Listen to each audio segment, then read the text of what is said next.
Welcome.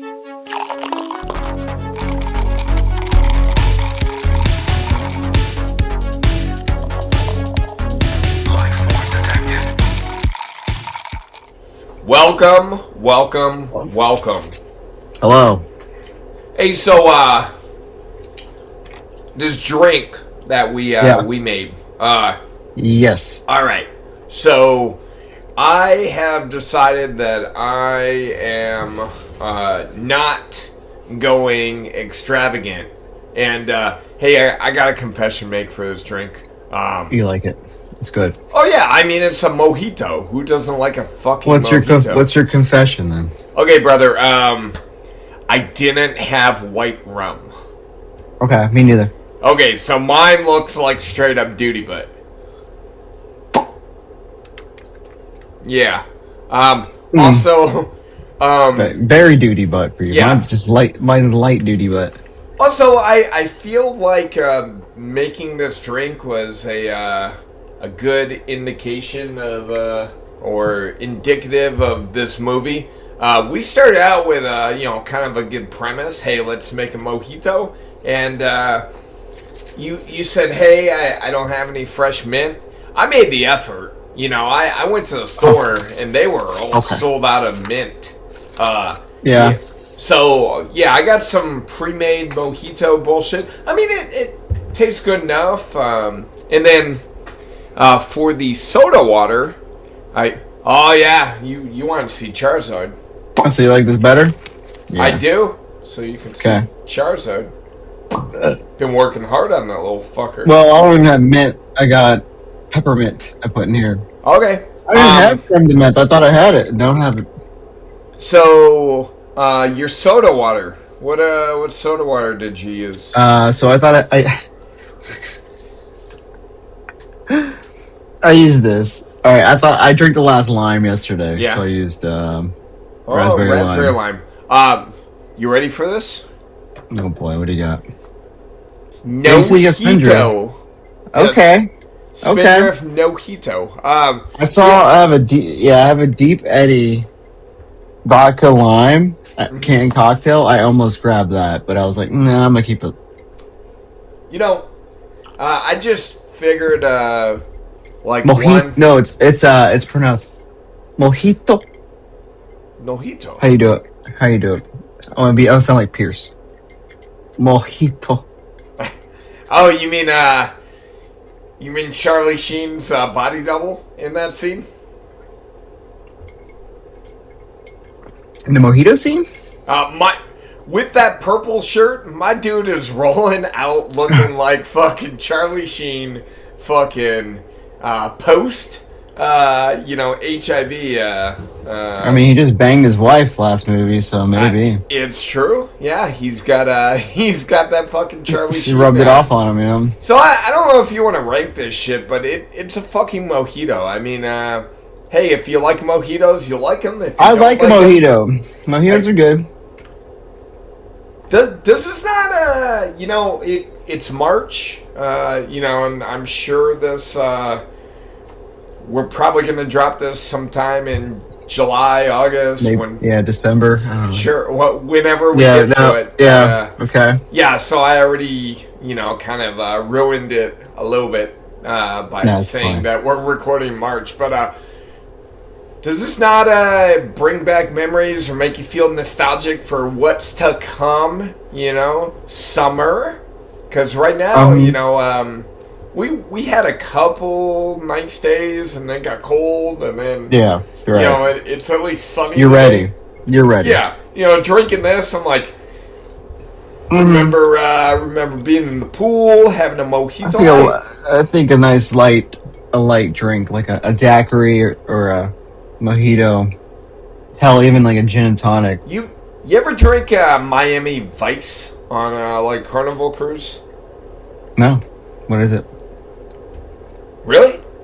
Yeah, no. Oh man! Next time you it's just blue and pink. Half Pink Whitney and like half strawberry daiquiri, half pina colada. Okay. Miami Vice. Fucking try it out. It'll change your life. And probably not, but like Mentally, it will. Hey, if You don't know where you're at. if you like a strawberry daiquiri and you like a pina colada, fucking You're good. do it. Yeah. I mean, best of both worlds. I don't mean, yeah, I'll have to try it. They had those like slushy machines, so it's like 2 and 2, or is it just straight up? Yeah, because it's got to be pink and white, right? Is that what they're going for? Yeah, and I'll tell you, you can make one with like pink Whitney and like blue curacao. Have So- a blue and pink.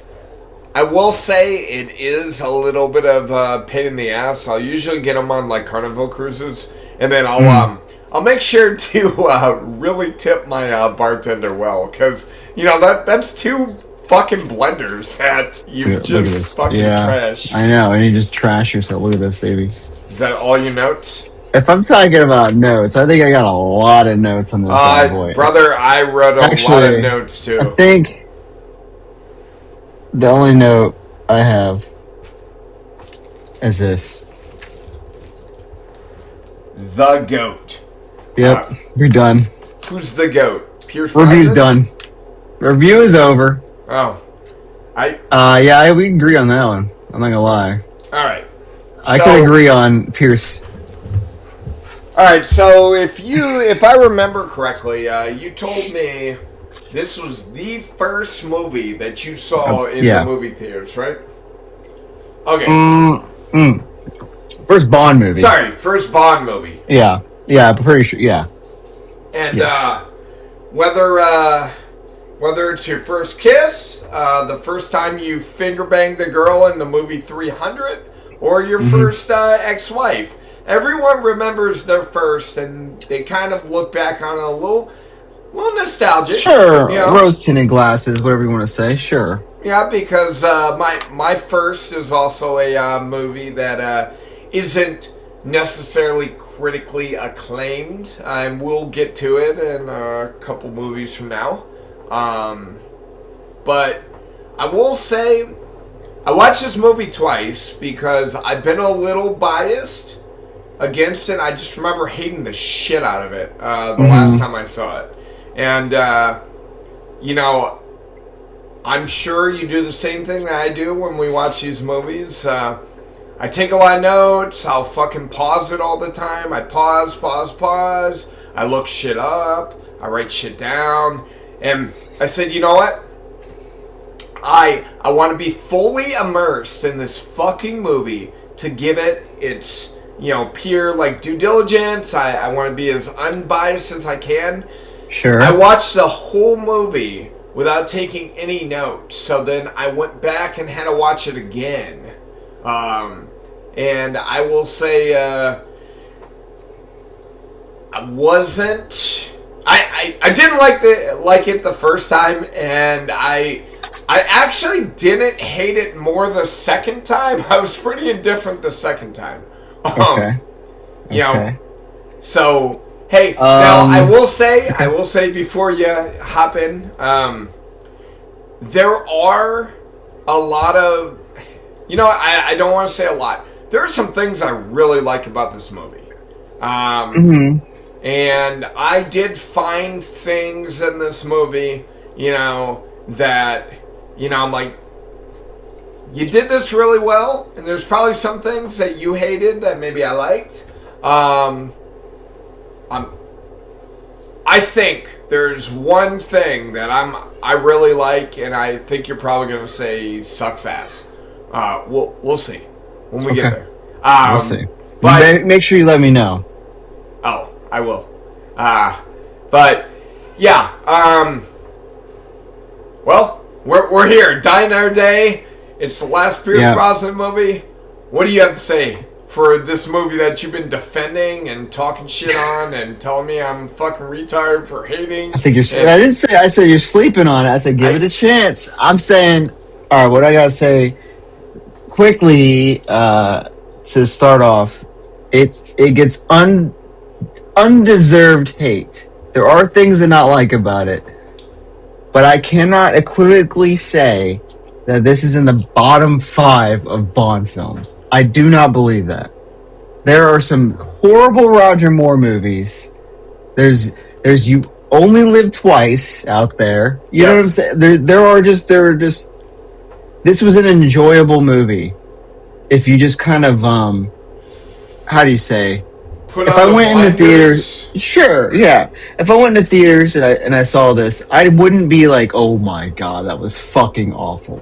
You know what I mean? Like, and I think if you start to say that, you're delving into the territory of you're just being harsh. You're just being like, how do you?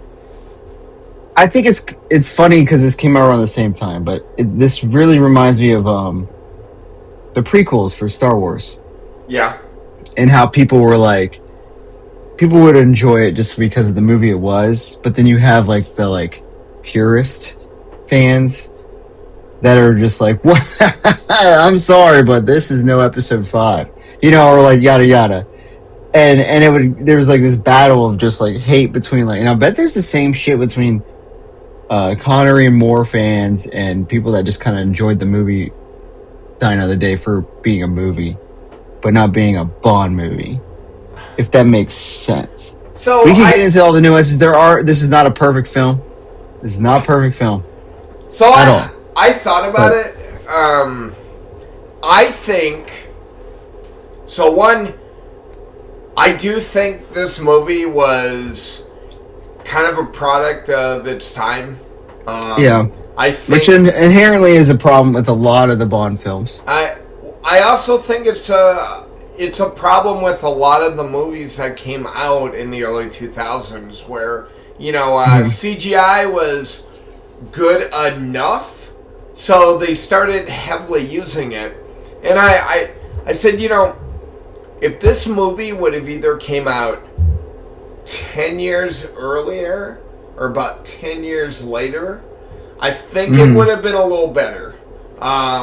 Because either one, they wouldn't have been able to cram all that bullshit CGI in there, or if they did, it would have looked better. It would have been better off, better technology. Now, other than so there are 3 things in this movie, and I know we're going to hop into it, but before we do, there's 3 things that really kind of fucked it up in my opinion. 1, CGI is terrible. Okay. It is what it is. 2, they had...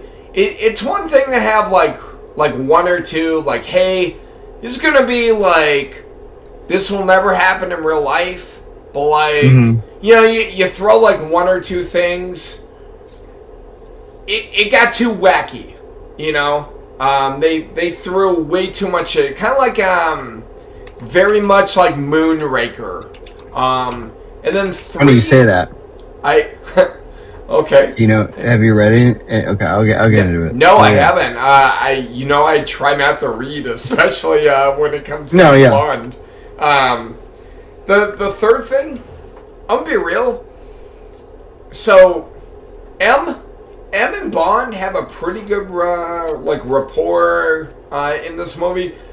Bond and the 2 Bond girls. I don't know if Halle Berry just didn't know how to act in this fucking movie. Well, funny thing is, she just won an Oscar, while they're filming for Monsters Ball.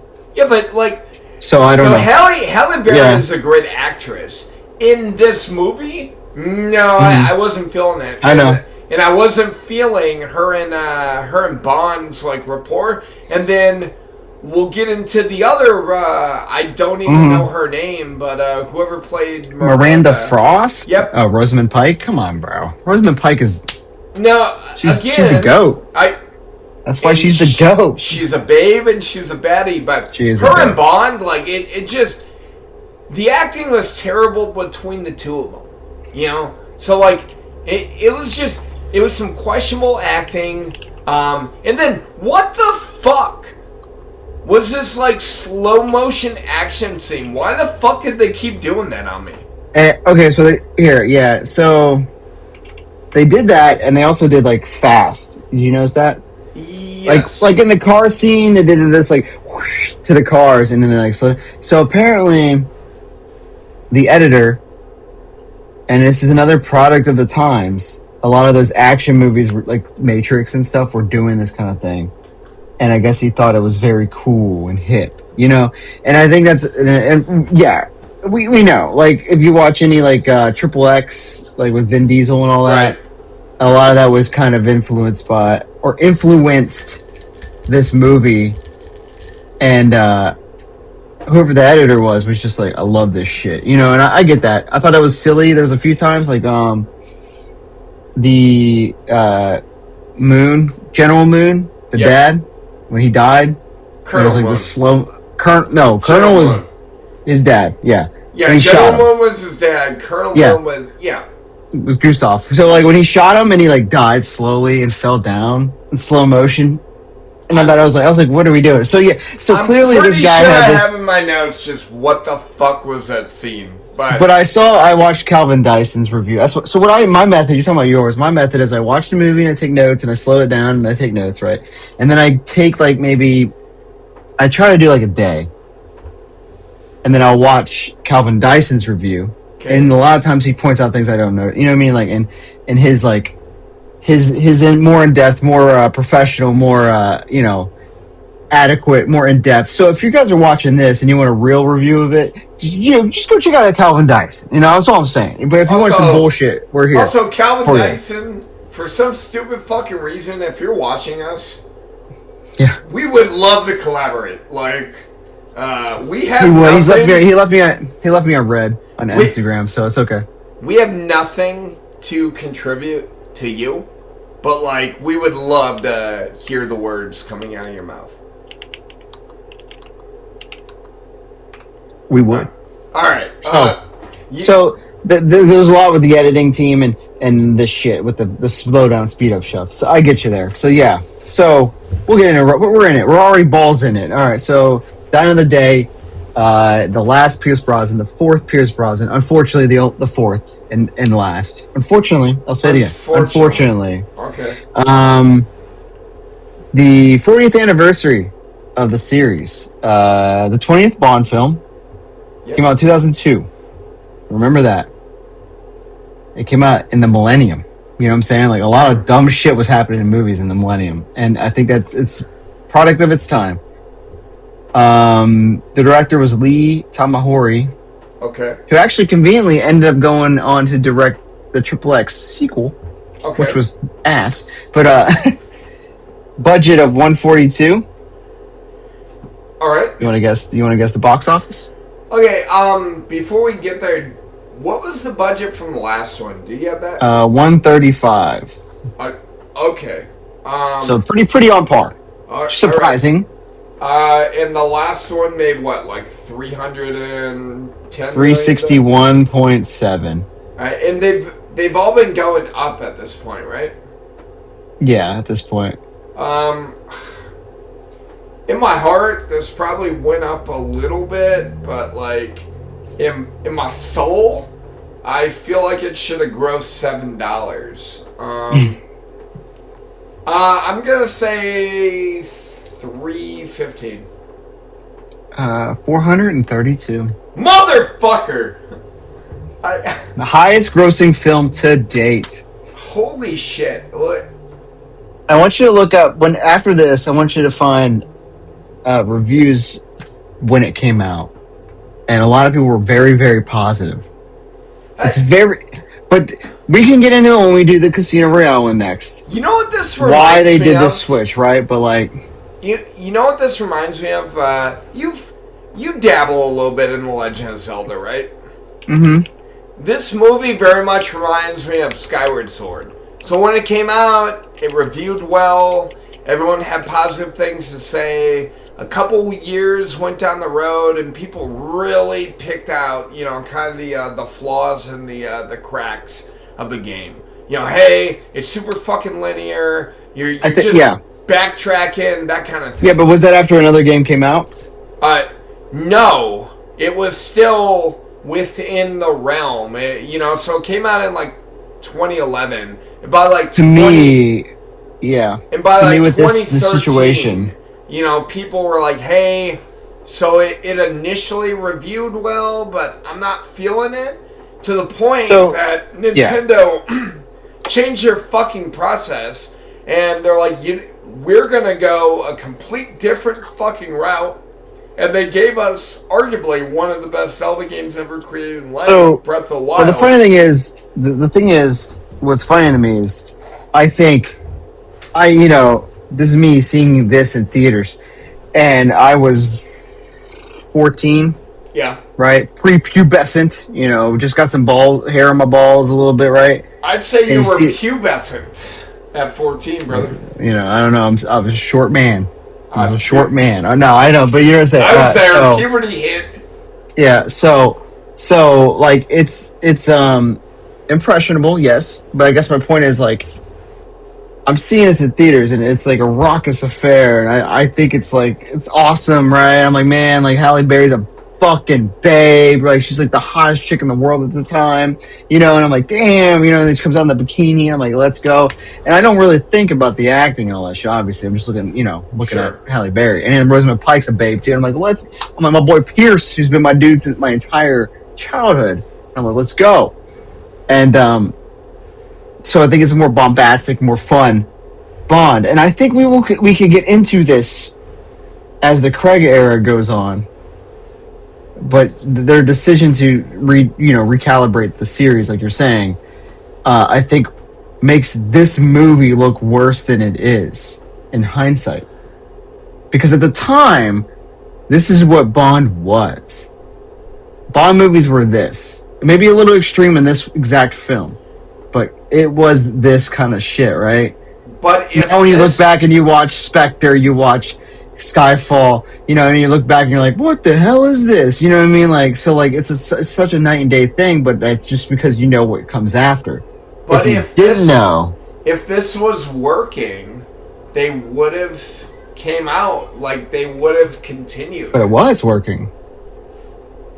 I mean, clearly the numbers state it was working, right? The money state. I agree with you.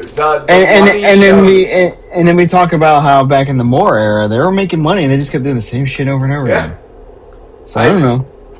But I mean, we can get into it later when we get to the next, because I think this is more of a story for Casino Royale and how that became a movie. You know what I'm saying? Like, because I think if I read most of the time, I think is they finally got the rights to that movie story in 1999, and so like I know that they wanted to make it into a movie, and at this point Pierce is like what, 40 something. I have it in my notes. I think he's 49. So I can only imagine the producers are sitting there and we got this script here that we could do, we really want to do it, but Pierce is now about to be 50, this and that. And I know the reason 100% is Jason Bourne, and we'll get into it more. And this is the exact same thing, but on the opposite end of the scale, where they're influenced by another movie. It just happens to be a different style that is more aesthetic, more pleasing to everybody, and works better, right? Right. But they did the exact same thing with this movie with, like, The Matrix and shit, right? They were just like, yes, that was a popular movie, let's do it. And yes, Pierce Brosnan was 49 in this movie. Now, I will say, and we'll talk about it probably at the end when we talk about our hopes for the next movie. I will say that I have a lot more appreciation for Pierce Brosnan than I originally did, and I would very much enjoy seeing fucking Grizzly Adams, Pierce Brosnan. Maybe not playing like Old Man Bond, because we will watch Die Another Day, Die, or whatever the fuck that movie is with Sean Connery. You only die twice, keep dying. Or Never Say Never Again. Yeah, that one. I was gonna say we were an old ass Connery in Diamonds Are Forever, but no, we're gonna get a really old Connery. But I'm all for 7-year-old Pierce. Maybe like coming in. He just ages a lot better than like Roger Moore. I think that's the thing. Well, he's aged so much better. Have you seen Daniel Craig recently? Yeah, I watched him in Wake Up Dead Man. He definitely. He looks like he's been out in the sun too long. He looks like he is hitting grandpa status at this point. But All right. Anyway, so 2002. Yep. So the movie starts out. You track this more than I do. Is this a new gun barrel scene? The only thing, so it's the same one. The only thing different is the 3D, not 3D, but the bullet. Oh, okay. The same music since like GoldenEye, but I think it's the same. Okay. Yeah. All right. So movie starts out. They're in North Korea, and right off the bat, Bond is doing his best impersonation of Kelly Slater. They're doing some tactical fucking surfing on the biggest fucking wave I've ever seen in my life. Cool. Cool. They roll up. They roll up to the beach, and then I don't know what to call it. They use like a satellite pen, like they fucking, I don't know, a beacon. Sure. Yeah. And then I don't know, like, if the pilot was in on this or what, if it scrambled the signal. All I know is it routes a helicopter to the beach. Bond and his two homies are there. And they roll up on this fucking, he's like an arms dealer or some shit. Smuggler, yeah. Diamond smuggler. Yeah. Here's my first question. So, Bond is dressed up like this diamond smuggler, right? Because he's going to take his identity, pretend to be him. Do the North Koreans know what this guy is wearing? Does it matter? Right. But I guess it doesn't matter, but like he kind of looks like him too, right? Sure. Yeah. It was weird, right? They're like, oh man, this guy looks like 007. Send him in for this mission. And, if I worked for MI6, that would probably play in who I was casting to, do the mission, Hey, you need to impersonate this guy. Hey, coincidentally. What's he wearing? He's well dressed. Okay, I'm in. Sure. So he takes the guy's, I don't know what happens to this guy, by the way. He just takes his briefcase of diamonds, puts some C4 underneath. Yep. Also, I will say, there are a lot of, like, I feel like this movie kind of leaves a lot of loose ends. There's kind of, there are times that you're like, hey, I don't know how we ended up here. And I don't know what's going to go moving forward, but we'll go with it. So yeah. Like this guy. He's just left on the beach. Maybe the other MI6 guys took care of him. So, yeah, you put C4 underneath the fucking diamonds in the briefcase. Which, side note, I thought that thing was beeping pretty fucking loud. The detonator from his watch. But I guess it doesn't matter. Then we meet Colonel Moon, who's beating the shit out of a guy in a fucking punching bag. Yeah. Hey, well, he's fucking up a punching bag. And then they open it up. That's his anger therapist. And I'm That's right. Yeah. I thought it was pretty good. Yeah. I'm all for it, and then we meet his second in command. I said beating some dude's ass in a bag. I was like, anyway, we meet his second command, Zhao. Zhao. I don't think he has really a title, it's just Zhao. And for the record, this is not the actor that played in Harold and Kumar Go to White Castle. Jesus. Yeah, it's not. Okay, for the longest time, I thought it was. It's not. So he snaps a picture of Bond. Yep. And they, of course, Max Zorn style, find out right in front of him that he's like MI6. He's like, remember that scene where he's just like, ha ha. And he's just like, hey, this guy's a fucking British assassin. Yeah. And I thought instantly, they keep saying assassin. I think they said the same thing in like another older movie too. Right. And I'm like, man, this is like the same thing every movie, man. This guy gets found out on every. I don't know why they keep sending him on these undercover missions, because he's like instantly found out every time. Also, at this point in time, like, he should just roll in and be like, James Bond, MI6. But he does that later on, which is funny, yeah. Like, at the fencing thing, he's like, James Bond. You know what I mean? Like, and I'm like, that's fine. you don't give a shit. That's the cool thing, is when you don't Right. care if you're caught. It's when you're trying to be this diamond smuggler, or even World Is Not Enough, where he was the nuclear guy, and then Christmas Jones, like, you speak pretty good Russian. You remember? And he was like, oh yeah, totally. And like, oh, found him out real quick. He lasts like 30 seconds to a minute every Right. time undercover. So anyway, they find out. He tells them, and they basically fucking like.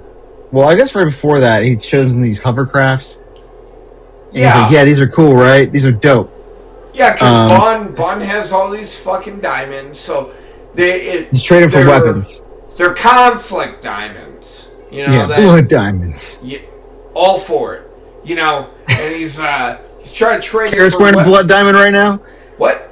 Is Karis wearing a blood diamond on her finger right now? I don't know, I got from Kay. Look at it, though. They got a GG in it, you know? Gustav Graves on the bottom. Oh, shit. We'll get to that bullshit. Shit. Yeah, I did not see a GG when I bought it, but maybe. So yeah, he's like, hey, I got the diamonds, you got the weapons, shows him some hovercrafts. Also, you know, this general was like talking about how he fucking studied at Oxford and you know, Harvard. I don't fucking know. Harvard. Yeah, it was Western school. I don't know. I think it was Oxford, but yeah, no, it was Oxford. Then, whatever. You know, they show this fucking car collection. You know, because Fast and the Furious was popular, so you got to throw a lot of exotic cars in there. This guy was just a crazy bastard, had a lot of money. Yeah. So, so once he's found out, they line him up for like a firing squad. Yep. And then he has his little watch. He goes, bloop, blows up the diamonds, gets your boy in the face. Yeah, and then from here we're gonna refer to Zhao as Diamond Face. Yeah. So. So we now have Diamond Face, you know, the henchman, formerly known as Zhao. He's born. Yeah, Diamond Face is now born. And then Bond is basically on the escape again. Yep. On these hovercrafts. Yeah, he. I will say, the hovercraft fucking chasing, all for it. I enjoyed it. I like it. I think most of the time, all these Pierce Brosnan movies have good action scenes in general, especially the opening scenes. Yeah, I'll go with that. So they're fighting. He's fighting Colonel Moon on these hovercrafts. There's like flamethrower shits going on. And somewhere around this time, Daddy Moon sees because they're in the what do we call this? The military DMZ? No, yeah. DMZ, I think. Yeah. Militarization zone. Yeah. Yeah. I can't say it. Fuck it. Yeah, we've both been drinking, but either way, move on. So yeah, Daddy Moon sees some explosions going on in the zone, and he's like, check this shit out. Ooh, this ain't good. So yeah. Eventually, Bond and Moon end up on the same hovercraft. They're fighting. Yeah, hovercraft. They're fighting, and then the hovercraft goes off of a waterfall, and then Bond like jumps. Hanging on a bell. Yeah. Woo, woo. And then Daddy Moon rolls up. Yeah, and he's like, "You son of a bitch! You killed my son. My son's dead." This is one of those parts where, like, I don't know. I enjoyed the scene. The acting was weird, you know, and I don't know if it was like the writers. I don't know what it was, but like I don't know. Who, the dad or Pierce? The dialogue was just weird. I would say the dialogue between the two, you know, and like maybe it was Daddy Moon, you know, just like how he responded. I did like Pierce, like, was silent, like, what the fuck do you want me to say, like, you know, I'm a British assassin, you know, like, what do you want me to do? You raised a fucking degenerate, and we both know that. You know? Like he needed to die, bro. Yeah. And then from there, this goes straight into the intro scene, which is like a torture scene. Mm-hmm. I'll tell you right now, I fucking love the intro scene. I did. Yeah, the fact that they kept the torture going on, right? Yeah, Like, the I thought it whole was kind time. of cool. Yeah, like I don't think it's ever been done since either, where they have like a progression of a scene in a title sequence. Yeah, I don't think so. Because that was the first time, and I think it's the last time. And they definitely. Somebody trying to break down your door. Sounds like someone's knocking. Hold up. Hold up. Yes. Daddy,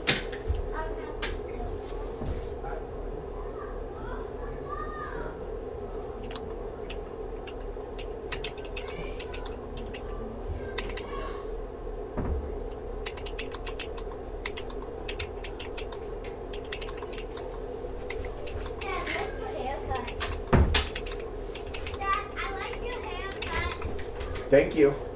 Your haircut looks like shit. And I'm Stupid back. haircut. I have a stupid haircut. I was just fucking. Oh. So you were saying, so the title sequence, yeah. Yeah, all for it. I like the Scorpions. They were fucking, hit them. We find out they're hitting them with scorpion venom, and then they were also giving them like an antidote. A little antidote, yeah. And then, what'd you think about the song? Okay. I'm glad you asked. Yeah. So I said, Madonna. Not gonna lie, I think I love this song.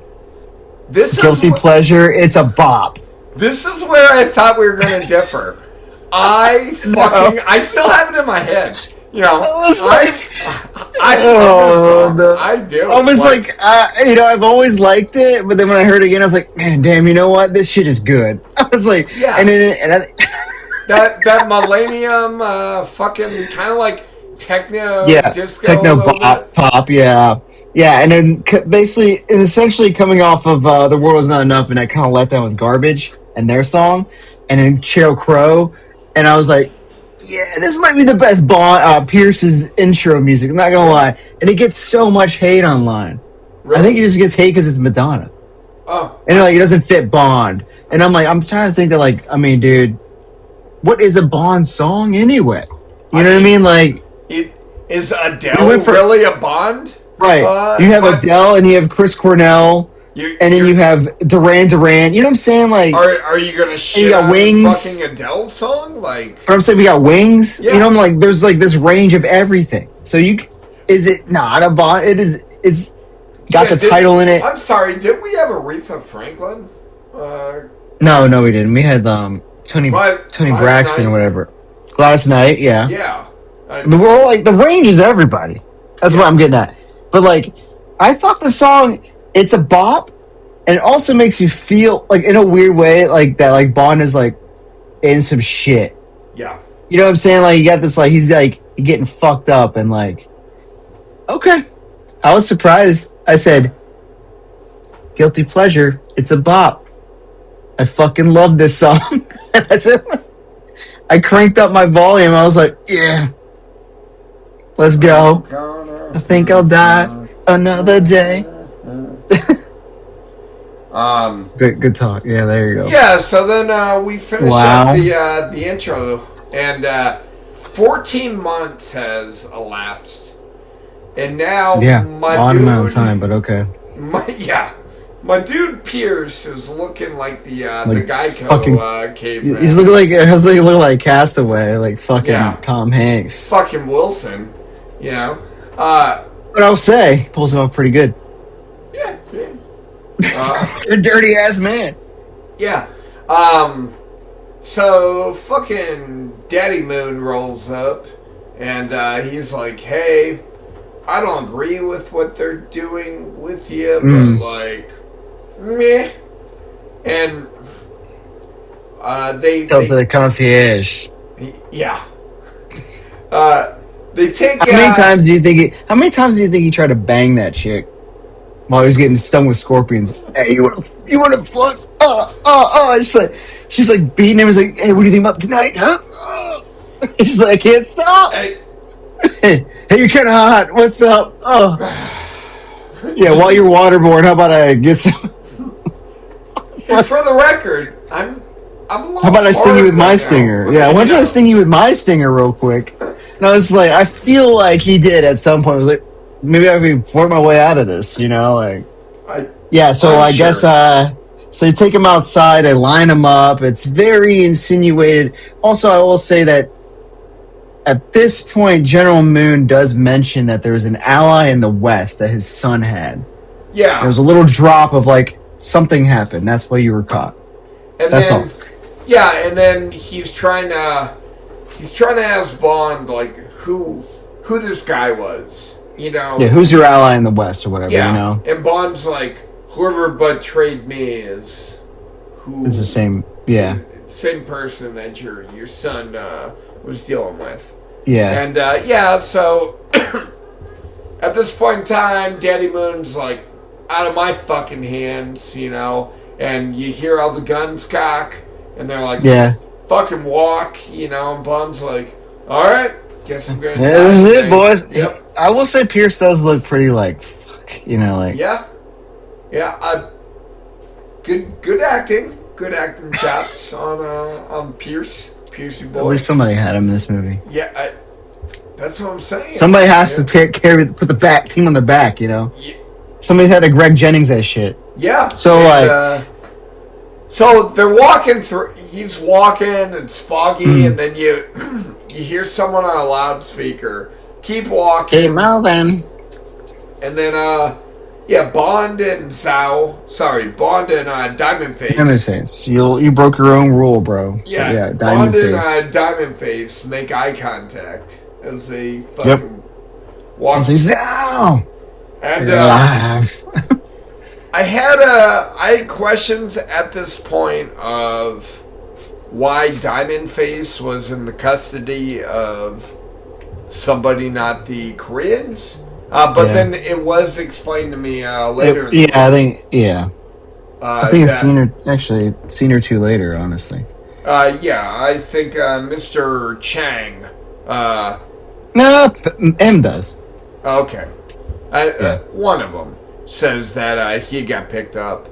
Yeah, he was doing some nefarious shit and killed some American or something. So effectively, it's a trade between Diamond Face and Bond, and then immediately they fucking hit him with the Rhino Trank. Yeah, bam! Things out in 10 seconds, like a second. And now they got him in quarantine. I do like how he was like, "My boy Robinson, what's up, dog?" And he gets stank when he's like, "Yeah." So anyway, he wakes up and they're talking about him. Well, there's a little voiceover. So we're talking about the scorpions and the antidote, right? Yep. And they said it's definitely him. His liver's not too good. Just a little side note. Well, he's an alcoholic. His liver was never good, Yeah. So he wakes up. M basically walks in. She tells him about Zhao being a fucking turd nugget, and they and she's just fucking pissed that she had exchanged Zhao for him. She is mad. She did not want to see him to the point that she said, "You had cyanide. You should have fucking used it." Yeah. And I guess they said he was leaking information. Yeah. So that's why he got him out. M thinks that at this point in time, because she's a liability. She said something on the lines of a couple weeks prior to this, one of their agents died, and I will say the whole you should have took your cyanide was pretty fucking brutal from her. Yeah, it's pretty callous. And then especially considering the last movie. I know these movies are not until Craig. They're not in order or anything like that, right? But they had developed this she was captured. He rescued her from Electra King, and this she's kind of felt like she kind of understood him a little bit, and then instantly be like, "You should have fucking killed yourself, bro." I was like, "All right, we're back to this M." I guess the assignment. Yeah, and so she takes his double O status rescinded. Yep. He's like, "You bitch," and I was like, "Okay." So then he comes up with this genius idea, bro. Genius. How stop his own heart. How did he do that? Well, let's be fair. It's Bond. He knows how to do everything. Okay. But you're right. I don't know. One of the more. I believe button. Yes. I think this is more unbelievable than the kite surfing. We'll get there. Because I think this is insane. He just stops his heart and is like, "I'm good, dude. Actually, I was fucking around." Yeah, he stopped it, and then started it right back. Yeah, because I don't even think they even shocked him. No, because he shocks the other He guys. goes, he shocked the dudes, and he looks at the chick. He's like, "So, thanks for the kiss of life." Did you see her face? She wanted it. Oh yeah, she was like, "Shit, where are you going?" And he's he just jumps off this boat. He's on a boat. Yeah. And he goes out and swims to the coast. He's in Hong Kong now. He's in Hong Kong, yeah. Yeah, and then so he rolls up in a hotel. Just surviving, Chang. Just surviving. I just love the way he delivers it. So he rolls up in a hotel, right? And he's wearing these like fucking jammies, and he looks like the Geico caveman. And he walks up and he's like, "My usual." And I feel like we've heard this before. Yep. And this dude probably has usual suites at every country. You think? That's kind of what I'm. He's like, at this "Oh, where are we? Austria? Usual suite. Hit up the Hilton, boys." Was I the only one that was getting like Home Alone vibes? With like they were like, "Hey, what are you doing here?" Yeah, when they're like, "Do you even have money?" Yeah, he's like, credit card. Yeah. Well, funny he's like credit card. And he's like, "Do you have a credit card?" Look at me, and he's like, "Yeah, you have money." And he's like, "Chang." Yeah, Mr. so I couldn't tell like if. So I think Mr. Chang was supposed to be like the manager, but the way he was positioned, he kind of looked like a bellboy to me. Yeah. And, so fun fact about Mr. Chang. Yeah. He was originally the whole scene was rewritten, as we know, but he was originally supposed to be Wei Lin from Tomorrow Never Dies. Okay. Michelle Yeoh. Okay. Because she was Chinese intelligence in that movie, so she was supposed to be his contact here. And I guess she was busy with other stuff, so they rewrote it to this Chang dude. Mr. Chang. Mr. Chang. So he goes and gets all cleaned up. Yeah, because Miss Chang's like, I vouch for this motherfucker. Yeah. And then he's like, "Can I get some food? Can I get some clothes? And you got a little bubbly? I'll take some of that too." He's thinking he ordered a 62, I believe it was. I can't remember the number. Yeah. Bollinger. He's like Bollinger 62. Yeah. Bollinger. Yeah, a little bit of the good stuff. I think, and it was funny because I remember when I was a kid, like I said, I was like 14. I wanted this fucking razor so bad when I was a kid. It was like a Norelco, whatever, right? And product placed the shit out of it. And I was like, "Oh, my boy Bond be using it?" I don't think I ever got it though. But just remember that scene and he's shaving it, and I'm like, okay. So they send this like masseuse chick. Yep. And he immediately starts fucking feeling her up, right? For her name was ridiculous. I forgot it though. It was and basically he just feels her up and grabs the gun off her and is like, "Ah," and throws something at the window or the mirror, and it's like Chang and some dudes just like Mr. watching Chang, voyeur shit, Yeah. And this is when we find out that Miss Chang is Chinese intelligence. That's right. And he tells him that he has information on Zhao, I think, right? Yep. And he was in Cuba. Well, Bond said, "Hey, help me out. Fucking, and I'll take out Zhao, for you." Yeah. And then they, Miss Chang agrees, and they give him a little care package, as he's checking out of the hotel. And it's got a fucking a flight to Cuba. Yep. So now we're in Cuba. Yep. And then I don't fully understand this, but like he went to like a cigar factory or something, and he some delicatos. Yeah, he's like delicatos, and the guy's like, "We haven't made those for like 30 years," and he was like, "Delicatos?" And they So I think what that was supposed to be was like his contact knew the code. And that was remember how Jack Wade was. Remember Jack Wade was like, show me the tattoo. Yeah. I think that's what this was supposed to be. Got it. Yeah, so then from there, he talks to this Cuban guy. He's telling him about, hey, if you're looking for your buddy, he's probably on this fucking island. This fucking suspicious ass island. Where you should check that out. Yeah. Hey, Cuba doesn't have any rights, but like we have good health care. Yeah, I know. They know how to get to it. They know how to get to us. That's all. Yeah. So he's at the beach, kind of surveying this island, I suppose. I think, and he wears a mojito. Yep. And he's got this purple shirt on, and Bond looks just like Charlie Sheen in this fucking scene. Like, just bebopping around. He's got a mojito, which is why we made a mojito for this. And he's got binoculars. He kind of hears this prick talking loud. He's got like gun. He's got a fucking like voucher to get onto this island. He's just a dick. Yeah. Okay, foreshadow. And he's using binoculars. Then he sees Halle Berry popping out of the water looking like a mermaid. That's right. Jinx. Jacinda Johnson. Nicknamed Jinx. So yeah. He's a bird watcher, he tells her. Sure.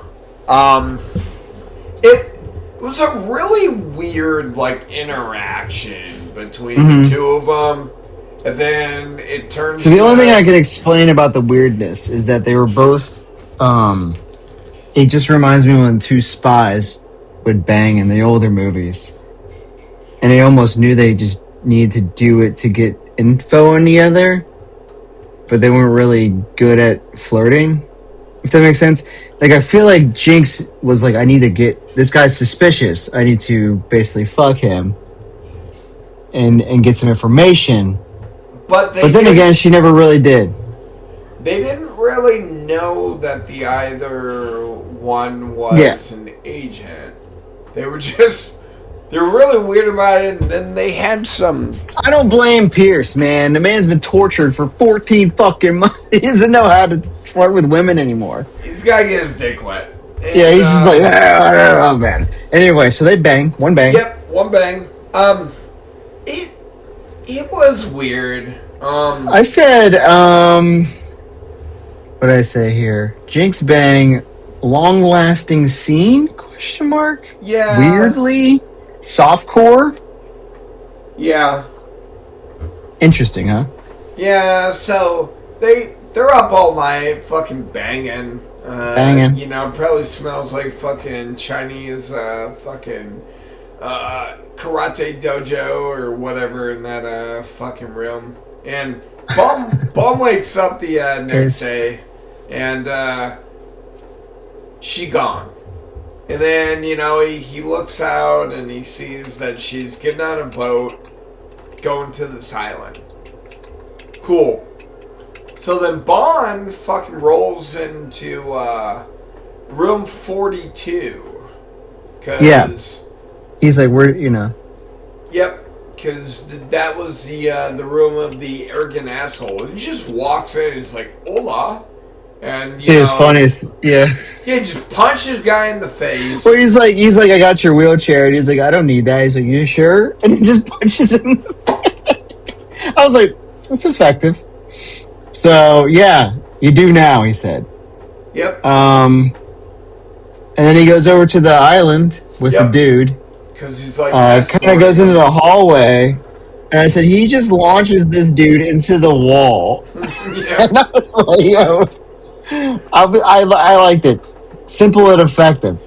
Yeah. And then he goes into the courtyard. He hops a window, steals a grape, and then now he's on the other side of they've got nursing staff that are trying to figure out how this guy got fucking launched. I know. If he's okay. And then there was a weird Sony uh, fucking product placement For the the camera? camera. Yeah. Yeah. Um, But he found out that was like a secret wall. yep. And then They showed Jinx talking to the doctor who's doing DNA replacement therapy. why did she kill him?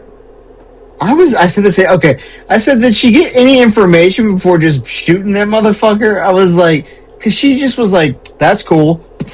And I was Yeah, like, because she's pretending like she wants the gene therapy, and then he's like, "Yeah, this is what I'll do for you," and then she just shoots him, and I'm like, "But why? Like, what?" yeah, what was the point? Yeah, yeah. I don't know, man. We'll move forward. So, Bond ends up in a room With Zhao. with Zhao. And yeah, Zhao is in the process of turning white. He's turning to a Caucasian male. Yeah. So then, they start fighting. There's some slow motion in this fight. They use the MRI machine, I guess, the magnet to do some cool things. And of course, Zhao gets away. He starts running away. At the same time, Jinx has a Nokia phone as a bomb. Sick. Old school Nokia phone. So the place starts blowing up. Yep. Nice little action pace. Zhao gets away in a helicopter. Jinx is on top of the building. And she does this really horrible shot with a green screen. And she just dives backwards. CGI. Yeah. I think it was a green screen, but still bad. Yeah. Sure. Still bad. And she escapes. There's a boat. Also, Bond needed to exit the building, so he blew up the wall. Yeah, he's like, I can't get out of here. with a couple I don't know, air canisters. Oh, it was like a fucking air tank. Yeah. Fucking doom. Yeah. I thought it was funny. It was good. It's funny as shit. Yeah. And then resourceful. And then from there, Bond found a bullet with diamonds. Why? It was on Zhao. It was on Zhao. But why did the bullet have diamonds? It was Zhao's there. A dumbass. It was there so that Bond. It was the only reason why it was there. To do with the plot. 100%. To progress the plot. Zhao's an idiot. Yep. Anyway, so these diamonds have a GG on there. GG, baby. Yep, Gustav Graves. Gustav Graves. All right. So here's what I'm gonna say. There's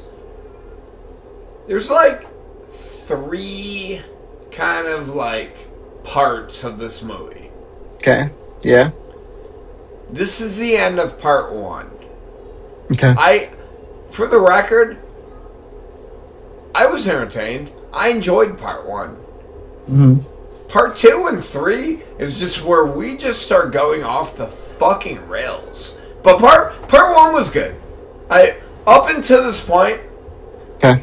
I remember watching up to this point. I'm like, did I actually not like this movie? Because right now I like this movie. You know, if it would have stayed like this, I think this would have been a really good movie. You know, now it made a lot of money, so does it really matter what I feel about it? Probably not. I don't know. Maybe not. Yeah. Well, so Gustav Graves, he's like, oh yeah, he's in London or some shit for something. And he's like, okay, so he gets on a plane to London. Yep. I just want to drop fun fact. Did you know the stewardess that gives him I don't know, the martini? Just think, she is Roger Moore's daughter. Did not know. Her little cameo. Roger Moore's daughter. I'd say go back and watch it, but I don't want to watch this movie again.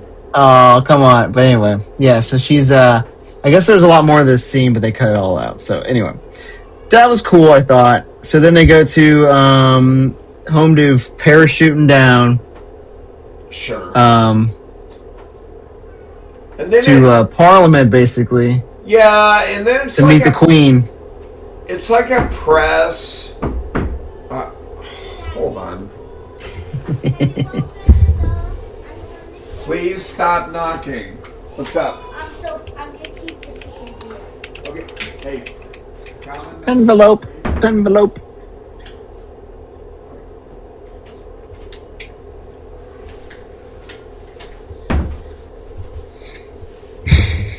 Please leave me alone. I hated the media press. Like I didn't like it. Like I know why it was there. It was there to try to like catch us up to speed with this new character. Gustav, dude. Yeah. Yeah. You hated it? Why'd you hate it?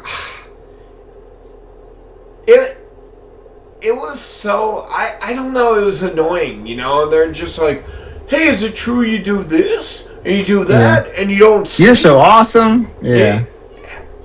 I just didn't like it. You know, it was annoying. I get it.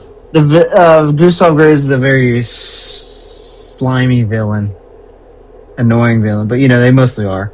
Yeah. So then it goes to basically him fencing Miranda Frost, and Bond shows up with Madonna cameo. Is this the This isn't the first time that we've had the singer of the song in the movie, right? I think so. Well, we did probably. So there was Live and Let Die. Yep, but it wasn't. It was the one who originally was going to sing it. Before they got Paul McCartney to in Wings. Yeah. She was in there. So yeah, kind of. Sorry, I'm just locking my door because I feel like if not, Calvin's gonna roll in here. I did say I personally think that Gustav Graves, in hindsight, I don't know if you hear me. I can hear you. He's very Elon Musk like. Yeah, you know what I mean? I guess I can see it a little bit. The guy just has too much money to do whatever dumbass shit, like make Icarus, you know, and like whatever in a nice castle. So 5 years from now, he's got a nice castle, and you're like, wow, what are you doing over there, man? So Madonna, we get a Madonna cameo, and then she's talking about her protege. Which Miranda is Frost. What a fucking babe. Yeah, she's hot. Yeah. Yeah. Madonna? So, no, Miranda Frost. She was 23 in this fucking movie. So it's her debut. Yeah. You ain't seen Gone Girl. I did see Gone Girl. She's Gone Girl. Oh, okay, cool. I did. I was like, you said you didn't know who she was. I was like, she is the Gone Girl. Oh, okay. Okay, for the record, Halle Berry was 36 in this movie. So, Pierce, 49, Berry, 36. Okay, cool. Miranda Frost is 23. Ooh. Well, that's fine. I didn't hear him bitch like Roger Moore, okay? Okay. I didn't hear him bitch. Roger Moore being, yeah. So, I do say this is when, she goes like, "This is Mr." and then he's like, "Bond, James Bond, name drop." Yeah, and she's just like a cold bitch from the get-go. Oh yeah, like she's frosty. Yeah, a little icy. And then they do some insane sword fight. So it starts as fencing, and then it gets like weird, and then they just straight up grab swords, and they're like, you know what? They're fucking swinging on each other. First person to draw blood from the torso wins. Yes. Yeah. This is classic rules, he says. Yeah, okay, cool. So like they did in the old days. Slice each other up, brother. Bond ends up winning, and then finally Miranda Frost comes in at the end, and she's just like, fucking stop. Yeah. I was like, nobody cares at this place. They're just like, let these guys destroy everything. Nobody there's like, yo, dudes, was chill. I mean, at this point in time, I assume everyone knows James Bond is a MI6 agent. And they're like, we got an MI6 agent and a fucking billionaire. Just let him go. If one of them dies, okay. Yeah. So then he basically instantly after he gets invited. He starts hitting on Miranda instantly. He gets this, he's getting invited. Yeah. He's getting invited. He's like also hitting on her. Will you be there as well? Yeah, and she's like, "Fuck you. You'll never have the pleasure, bitch." And I was like, "Damn." Fuck you. And his face is he's like, come on. And then some dude just rolls up with a key. Yep. And he's like, an old ass key. Yeah. He was like, he called him Commander, you know, and gives him key. Bond ends up in the underground and M's there. And then M's effectively like, hey, what do you know about Gustav Graves? And Bond's like, now you want me to help? You want my help now, bitch? Yeah. And she's like, you know the fucking assignment. What do you got? What the fuck you got? And he's like, I don't know what I got, but I don't trust this little prick. You know, and then she's like, all right, you're reinstated. Omni Domni. Yeah. Done. And then they cut to this he's at his as desk. No.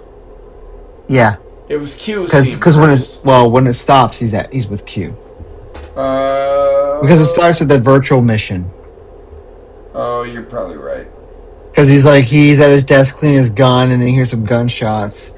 So then he goes through the MI6, and he's like, he sees Moneypenny's dead. What do you think? You think that was real? Did I think Moneypenny was dead? No, not from the get-go. No. And then Robinson rolls up. Yep. And then Robinson gets lit up. Yep. And then he busts in, and this guard has M. He shoots through M. They get him, and then it stops, and it's Q, the new Q. He's like, you're not supposed to shoot M. And Q was R in the last movie, right? Basically got promoted because they said that Q retired. Yep. And then, and this is the one and only time that we had this Q. Yep. Good. Weird, but yeah. Good? You didn't like him? I thought he was better in this than he was in the last one. He's alright. I mean, I enjoy his replacement. Yeah. I think there's he calls him 000. Thought that was kind of funny. Yeah. The Ring introduced here. I honestly want to get into this later on after we're done. But I don't know if you know this, but there are a lot of Easter eggs in that office. There is actually, since it's the 20th film, 40th anniversary, there is a reference to each movie and throughout this movie. Oh, really? So I'll go through that when we get to the end. But a few of them are in Q's lab. There's the crocodile sub. You remember that thing from Octopussy where he's in the crocodile? Things like that. So he's there.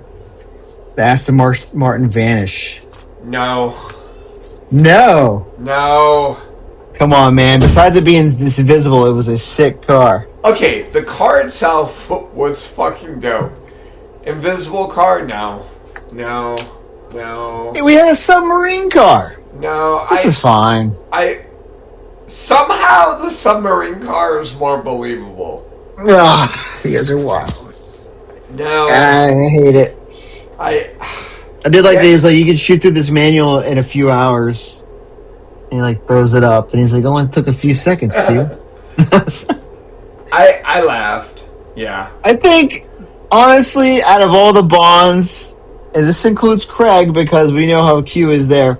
I think Pierce and Q in every movie has the best dialogue. They just bitch at each other in playful ways and make I don't know. I very much maybe I very much enjoyed Q and Moore. Yeah. Okay. Just now, I also know Roger Moore had fucking 7 movies. The built-in rapport, yeah. Yeah, but like, it very much felt like Roger Moore was nothing but a pain in the ass to Q. And then, but I will say with like Pierce Brosnan, like, Q's like, dog, you fuck up all my shit. Like, can we just not? You break everything. Yeah. Like, you bitch. And I can only imagine that working in like MI6 is like either working like the police or the military, you know, where like there's probably paperwork galore. You know, that fucking Q I know. Every time something breaks, like, okay, so, you know, we broke a fucking $200,000 Aston Martin. Whoa, what do we do now? You know, like, oops. Q's the one who has to fill out all the paperwork. Yeah. To get another one. That's true.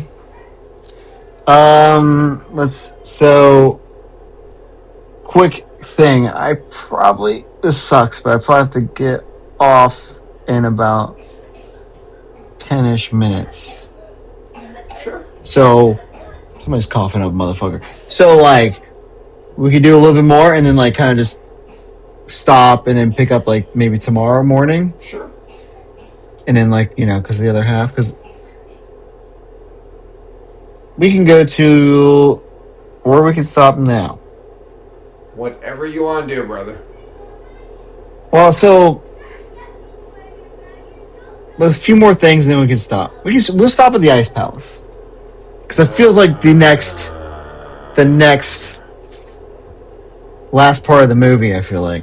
It's the last point, yes. There are 3 parts of this movie. Yeah. Yep. So they go from Q's office to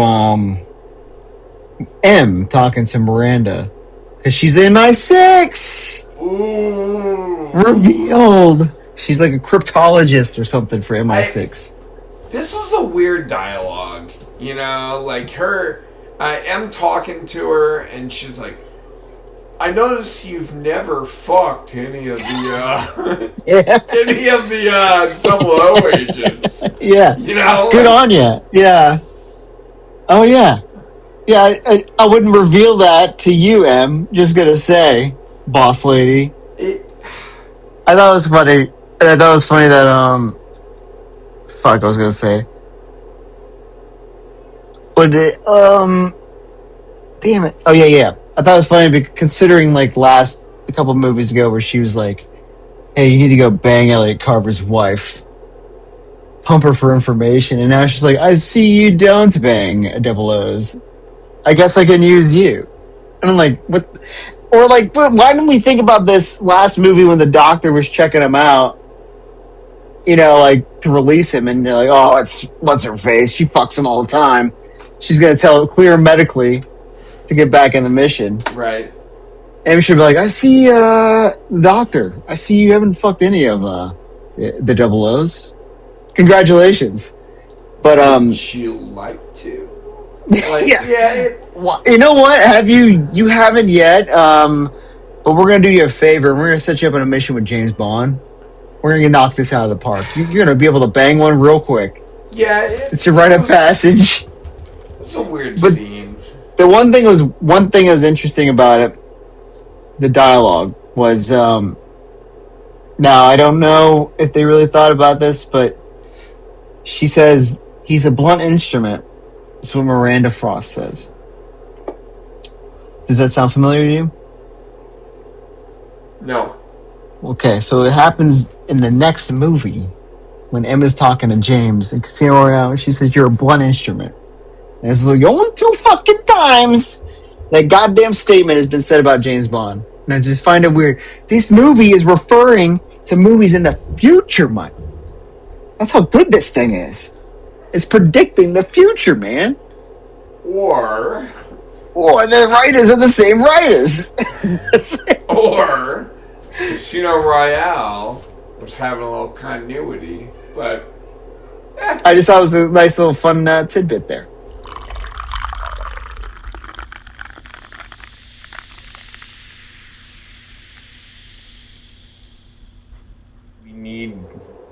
We needed to reset ourselves from this It was just too awesome. movie.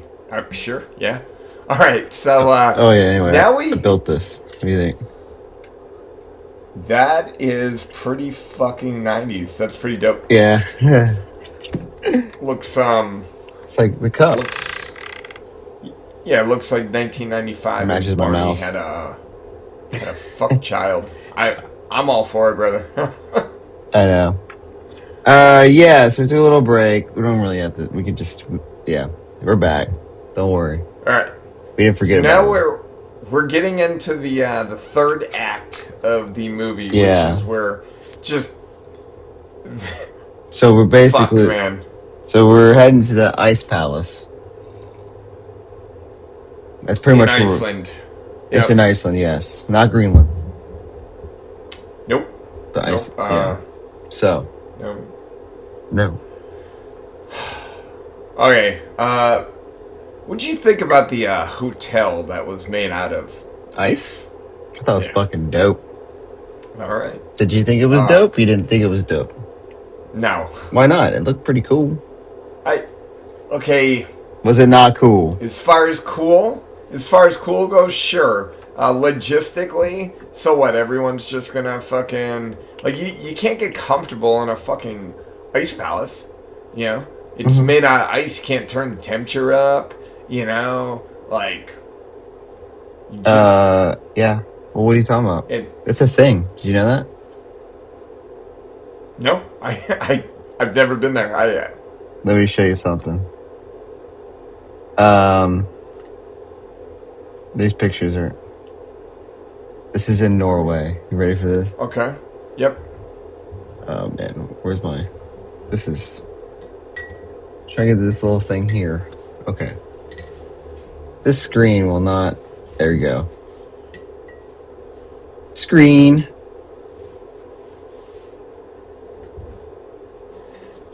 I knew you were gonna bring this up. Okay. So you looked it up for me? Well, I already knew it was a thing, so this is a thing. This is in Okay. check that out. Look at Norway. that. Norway. Look at that. Okay. And then there's all these other hotels. See? Okay. It's a thing, man. Like, so people do sleep in ice cubes. So like, it's not like it's extremely unbelievable. It's just extravagant because it's what's his face? Ice. Great, Gustav. So like, and then also around this time we see that Gustav Graves has like it's supposed to be like his mine. It's like a rainforest. Oh yeah, it's like diamond mine or something, right? Yeah. Yeah, like a geodome. Mm-hmm. And it's got like a tropical rainforest, and I assume it's got like warm springs in there that like a hot somehow are like a hot spring, but somehow the hot spring is connected to the Arctic frigid water, but it's hot. Like geothermal, bro. Okay. No, however, I'll say I'll just say, as far as evil layers go, or whatever you want to call this, yep, it's not much more unbelievable than a guy in space, one. Okay. A guy underwater trying to make everyone like fucking frog people in Atlantis. Mm-hmm. A guy in a volcano, Blofeld. Okay. You know, like, I don't know. It's just as weird. It's just as weird. It's just another dumb Bond villain. It's a Bond villain trope. It's not like, so I think a lot of times, like, if you want to like attack, you gotta attack them all, because every one of them is fucking like. How many guys have killer water creatures, you know, for no reason? Here's my giant barracuda. I'm not gonna shoot you though. Yeah. You know. And how many guys have a non-functioning diamond mine, and the only thing that functions is the lasers? That's right, lasers. Yeah. Well, and then you get then you ask yourself, why do they actually have lasers if nothing else functions? To be, it's a layer. It's a layer. I don't know. Get it. You know, I think I'll hit the I believe button. But yeah, as Bond, maybe it was gonna be a diamond, and he just didn't get to build it yet. You know. Okay. Yeah. I'll hit the I believe. So the other thing, when they were rolling up to Iceland, Bond saw Gustav Graves coming. What do you call this contraption? Oh, I don't know. It's like It's effectively like a land cruiser. It's yeah. like a jet without wings. Yeah, I don't know. It's like what do you? Yeah, let's find out. What do you call? Irregardless, he's trying to talking, something like Speed Record or something. Speed Record. Yeah, Graves is talking to this guy with bad hair. Vlad. Like, Vlad. Yeah.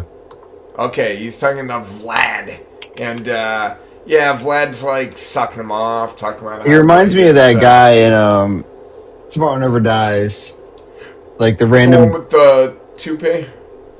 Or oh no, sorry, the fat guy who was like the decoder guy who had like the safe with all the drugs in it. Got it. Like he's just a dude on his side who's just like the actual brains behind everything, and he's just like it's called an ice dragster. Okay. It's I guess it's a thing. People. I mean, it looked like a thing. I wasn't questioning the validity of that. You know, they just. Although it does say it's custom built, so who knows? Bond movies tend to have a reason why they show you things. So. Oh, I know. It's just like I always take note of the Q Lab conversations and trying. I always found it fun when you watch these movies and you're watching the Q Lab to predict. Like, in your mind, what that's going to be used for, you know, like, when you show the ring, I was like, what's the ring going to be used for, you know? Like. Also, I guess taking a step back, so, after we saw the invisible car, we then see Bond driving in Iceland. I looked it up. Yes, Bond technically can get there using his own vehicle, but it looked like a little bit of a hoss, because it's like... They ferry it across, and then there's like some shipping, and then I don't know how far in Iceland. I don't know. It seemed very elaborate for him to get his own car. I know, but then you guess who pulled up right after? Yeah, Jinx and Johnson. A fucking Thunderbird. So she took her car too. So and you're like, okay, all right. Well, that's the victim of product placement, the Thunderbird. Sure. Because at the time, Aston Martin, they still are, I believe, owned by Ford. I don't think they're owned by Ford anymore. I think they're owned by Tauntaun. So they were, and it was and at the time, and so once they got Aston Martin wedged back in there, they took it from Beamer, right? And they were like, well, at the same time, we got this new Thunderbird coming out, so Jinx about to have that, so. Which I will say for the record, that new school, old school looking Thunderbird. It's a nice looking. I was always partial to it. I don't have one. I've never owned one, but I would. It's not bad. I've looked into them. It's a cool. They tend to go a little more. Shit, what am I doing? I got the book. They tend to go for a little more than I want to spend. You know, if I fell into one of those little Thunderbirds for, I don't know, like $3 or $4 grand. Yeah, hers is like a cool red one or something. It's kind of sick. Yeah. All right. Yeah. Cool. So they meet Mr. Kill. Don't forget about Mr. Kill. Yep. And Bond said something about his name. He liked it or something to that effect. The Vanquish is arguably the best Bond car of them all. A brute in a suit. That's what they call it in this book. It's a good looking car. It's a V12, by the way, that Aston. When you looked it up, did you see what they did to it all? No. We'll get to it when the chase. Okay. So then around this time, Diamond Face walks in looking like Darth Diamond Face. Oh, with his hood on, yeah, his like trench coat Yeah, looking. you know, I Calvin Dyson called the Neo jacket, like from Matrix. okay, You know, he looked like yeah. he's like I thought he looked like Sith he Lord, does kind of, but yeah. Which is yeah, ironic considering how Gustav fights people at the end. But yep, Gustav Palpatine. yep. So then we have a reunion, and this is where we find out that Gustav Graves is Baby Moon. Baby Moon. Yeah, Yeah. Baby Moon didn't die. He just He was reborn. changed his DNA. Yeah. Yeah. And then they make fun of how stupid Bond is and how I was this close to his face, yeah. and he didn't know who I was. You know, I'm like, well, I mean, in all fairness, if Yeah, you're a white guy now. yeah, I mean, if gene therapy is a real thing, and you completely, I mean, if you change yourself to a Chinese man, I probably wouldn't recognize you, Zach. Or Damn, maybe yeah, maybe Japanese man. That's right. We'll get into this. What? Yeah. Isn't this weird, huh? Yeah. Plots? I don't know. Yeah. Callbacks or something, perhaps? They Yeah, just have CGI, so they do it better. They do it or better. worse? Man, imagine if Sean Connery had this, whatever, DNA replacement therapy just to go over to Japan. And Yeah, instead of fucking just eyelashes fake or skin. something. Yeah, his hair brushed down. Good God. All right. So then around this time, Graves shows off Icarus. Effectively, it's a giant fucking laser beam. Holy I'm sorry. The engine on this Vanquish, 5.9 liter V12. V12. Fucking massive, boy. 490 horsepower. Anyway, yeah, so this big laser beam.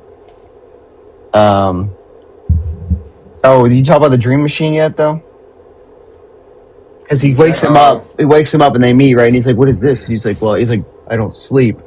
But an hour in the dream... Oh, he's got insomnia because of the surgery or whatever. Yeah, so and he's like, an hour in the Dream Machine keeps me sane or some bullshit like that. I believe. Sure. Yeah, we'll get back to the Dream Machine. The Dream Machine. It'll pop up again. Cool. Yeah, so Icarus, it effectively... It's like a fake sun. Yeah, it's like a big, like, aluminum foil, like... Remind you of something? Fine. I'll tell you when it does. Okay. Man with a wooden gun. But anyway. Okay. So let's see. From there, Icarus is a sun laser beam is what I wrote.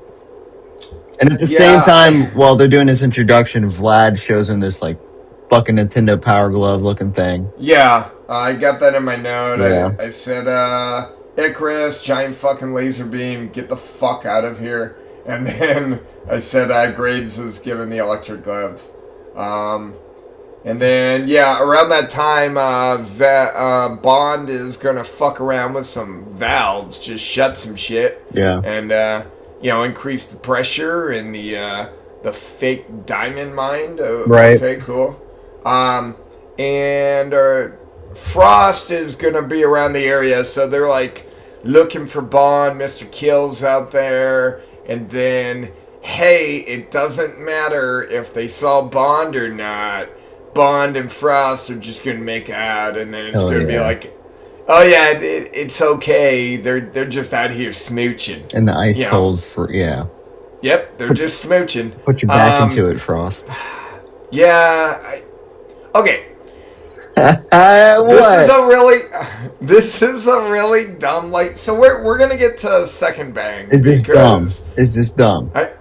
Because this is foreshadowing Vesper Lynn and Daniel Craig in Casino Royale making out, and then it turns into that fight in the stairwell. Wow, dude, this movie's just referencing things in the future again. Look at that. This movie, look, again, this movie is Skyward Sword in fucking Casino Royale and Breath of the Wild. It set up the template. Casino Royale is going to do it better. I did say... Shocker. I did think that It was kind of, oh wow, surprising that now she all of a sudden wants to bang him. Yeah, but even then, like, okay, so the whole time she's like kind of disgusted that they're kissing, and then she's like, "Are they gone?"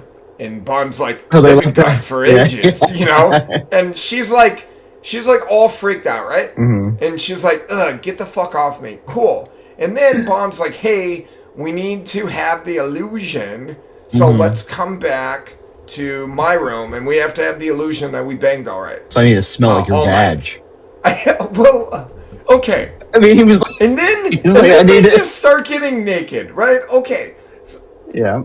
Just here, I will let every 3 people that are fucking listening to us, giving the illusion that you slept with someone and actually sleeping with someone. You don't actually have to fuck someone to make people believe that you fucked them. Not according to James Bond, dude. Okay. That's the thing. M's like, hey, you gotta fake to be this girl. He's like, okay, say no more. She's like, no, I said fake. He's like, huh?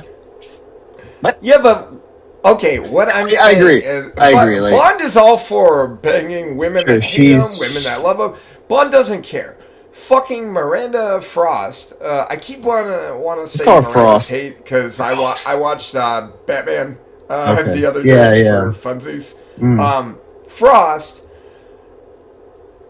I'm so confused where it just like clicked in her mind, like, yeah, I might as well do it. I got nothing else going on for the evening. Because she's like, even as she's getting in bed, she's like, you repulse me, you know, kind of thing. She's just like stripping her clothes off, and I'm just like, sweetie, you don't have to get naked and fuck this dude. All he said was, you should stay in my room for the evening. But hey, we got there. Second bang. Second bang. Hottie bang. Yep. Double Frost hottie is a bang, hottie. yeah. Frost is a fucking hottie. But okay, yeah, it's just nice. That's nice. the weird dialogue. I think it's more on a fact that she's, if you want to really peel it back, that she's probably just psychotic. Because her and Graves are both crazy people. You know what I mean? And maybe she thought this is easier for her to get like control on Bond and turn on him. Not to spoil anything, but spoiler. That's my only thought. Is that that's my thought. My thought maybe is that he'd be more. Which whatever. I don't think. I thought the acting. Sure. It was a little lackluster. But this is our first movie, man. This is our first movie. Okay, cut us some slack. Jesus. You know what? Yes, I'm way too. I'd like to see you in there banging Pierce. Oh, I'd like to see you pretend. Yeah, I'd like to see you. Hey, Mike, go pretend to bang Pierce. Oh, pretend. Oh, Bond. No, oh no. Oh no. We gotta pretend here. Oh, I have to cut this. I have to edit. This is explicit. It's funny because the sunlight in the low resolution, I just see white. Yeah, he's extremely pale looking. I'm blind. Yeah. Christ. All right. So she does say. I will say that. Well, when they're making out in the car, just a comment that she says, "It's always sex for dinner, death for breakfast," and I was like, "That sounds very familiar." I found out that "Death for Breakfast" is a title for Chapter 11 on Her Majesty's Secret Service novel. Nice. Just a nice little "Death for Breakfast." I think it's also in the book for a drink or something, you know? Maybe that's why I heard it from. So anyway, while they're banging, I want to mention, did you mention the gun? Under the pillow. Gun's under the pillow, or she put it there, or he touched it. I don't know. He put the gun on. She hands it to him, right? Yeah. Just don't forget your gun. But, when he's leaving. So she's like, hey, be careful. Yeah, foreshadow. She also very, very ominous look when he was putting it under the he's like putting it under the pillow, and she was like, it was like the gun's under the pillow. So anyway, they go to Jinx. Jinx is doing while they're banging, Jinx breaks into the rainforest. Yeah, and she's gonna kill Graves. I don't know. She goes to a dream machine and Kill whoever it it's is, not- I guess. She's like, fuck It's it. not Graves, but Diamond Face is there. Surprise, surprise. Yep. And then So she gets caught. she gets captured and then tortured. Laser beam. So I got in my notes. So the mine is fake, but the lasers are real. Yeah. And then there's also a weird exchange between Mr. Kill and Yo Mama? Gustav or Diamond Face. Oh. One of them. I think it was Diamond Face, yeah. Where he's like, hey, he gives him a gun, and he's like, I'm gonna use a laser. Yeah. Take care of her. Yeah, and Mr. Kill's like, I'm gonna use a laser. And he's like, alright, clean up afterwards. Don't make a mess. I think he said don't make a mess. Yeah. I'm like, dude, he's gonna kill her with a fucking laser. Even if he killed her with the gun. Yeah, there'd be a mess. Like, whatever, bro. Cool. Yeah, her little infamous "Yo Mama" line. That was pretty cringe. Yeah. And then, all right. So Bond is going to cut through the ice, and then he uses his breathing device that we saw in the Phantom Menace. Sure. It's like gills. What do you mean? It's like the little bar thing. Is that a real thing? That's what he used in Thunderball. Okay. It's the same one. All right. So callback. Is this the callback to Thunderball? It's the callback to Thunderball. Cool. The laser watch. Did he cut in? Yep. GoldenEye. Okay. So he hops in this frigid fucking water, but he's not cold. He's Bond. You know. Oh yeah. And this dude rules. and then somehow the water is connected to the hot springs in the rainforest. I don't know, man. Thermal driving head. Duh. Okay. Yep. I don't know. He rises cold. Physics. So he shows up and he's nice and warm. So it didn't matter how cold the water was. He knew he was going to them hot springs. So, right. He just kind of popped up. So sure. Good for him. He finds Jinx. Yep, and he tries to turn off the laser, but he turns on all the lasers. Classic. Wonder. Yep. And now it's a fucking weird laser fight with Mr. Kill. Yeah, and then Jinx is able to position the laser and turn it on, and Mr. Kill gets shot with a fucking laser beam through the back of his dome. Kind of cool. Yeah. Mr. Killed, if you will. Yeah, Mr. Killed. I was kind of surprised he did. I feel like maybe Roger Moore would have said some shit like that. More like, Mr. Killed, am I right? They would just stare at him like, Roger! So while Bond is trying to get Jinx out of there, she's like, I'm NSA. We're on the same team, dummy. Yeah. Well, okay. You could have told me that earlier. You know what I mean? Yeah, then I would have known. Thanks. So then they basically cut off his Mr. Kill's hand to use the fingerprint scan to get out. Yep. To find, he said, Frost is MI6. She'll help us get out of here or something. Yep. So Jinx is going back to Frost's room. And then Bond goes to Gustav. He's in his office or whatever. Yep. And then that's when he learns Graves is moon. Before that, yeah. They were talking, Jinx and Bond, and they were talking about how Diamond Face is in the dream machine, and he must have brought it with him from Cuba. Oh, that's Bond's right. Like, no way. No fucking way. We blew all that shit up. That's true. Like, it was already here. And then from there, it's just like he's got a fucking euphoria. Like it all makes sense. This happens every few movies where Bond has this like giant epiphany. Yeah, but he has it in like 3 seconds. He's like, "Oh shit, dude, Graves is fucking Colonel Moon, bruh." Yeah, and then, I'm trying to think of another one where he was just like, "Oh yes, I knew that." I was just waiting on you to figure it out.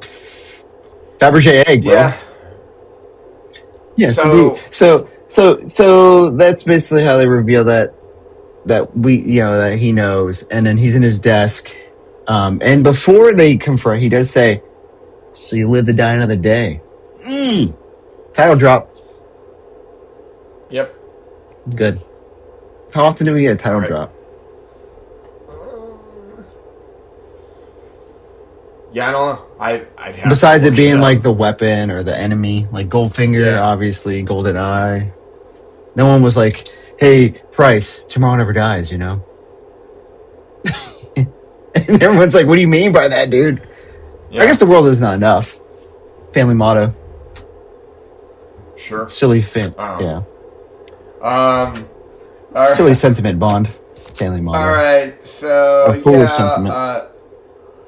So Bond's there, and he's got a gun, and he confronts Gustav. Moon. Yeah. Moon. Yep. Gustav Moon. Yeah. Yeah. Moongrave. Yeah, Graves. Colonel Graves. Oh. So anyway, yeah, and he's like, "Hey, you gotta know the trust or something," and then Frost rolls up and puts a gun on Gustav. Yep. And then like Gustav Graves has like the worst like bluff face I've ever seen. He's like, "Yes, who to trust?" And then she turns the gun on Bond. I was like, this guy was like, read the room, James. Read the room. Effectively, yeah. There was something about we had learned that she was a fencer, and she had he rigged it. won. Yeah, she won the medal because somebody was taking like fucking beaver horse steroids, tranquilizer. You know, it was Bernice. Yeah. Her name was Bernice. Bernice was taking fucking. There was a comment from Madonna that she won, and then Bond was like on a technicality. So I guess this is just that was like laying the seed for this little like who orchestrated it. Yeah, so Graves effectively staged it. He got her trust, and then from there we find out that Frost was the Western friend, ally, whatever. So what do you think about what do you think about how Bond was gonna just fucking waste Frost instantly? His gun was empty, right? But as soon as he was like, and he's like, I was like, damn, dude. It was just like, all right, you have shown it. Because wait, I think Calvin Dyson makes a good point. What if she was like triple bluffing? You know, like what if she was a triple agent and she was actually faking out Gustav? Yeah, like you played your cards wrong because James was gonna light you up. You know, like he's like what if she didn't empty his gun and he was like, I'm just trying to get on Graves' side, and he's like, oh, my bad. Yeah, it was very Electric King where he just like shot her. Bam. All right, no, and I was like, I feel like if that was the case, you were gonna have to tell this dumb motherfucker what's up. Yeah, because he was gonna waste. He was pissed. You used me for my body. No, that's a no. Only I do that. Yeah. So then from there, Bond's gonna escape by using the ring. The ring. Okay, so the one thing about it, I like the ring and I like how it worked and how it was used in the movie. But could we think of a better believable apparatus for James Bond, the notorious womanizer, besides a ring finger or a ring? You know, like, and I think he did have it on his left hand. I'm not sure.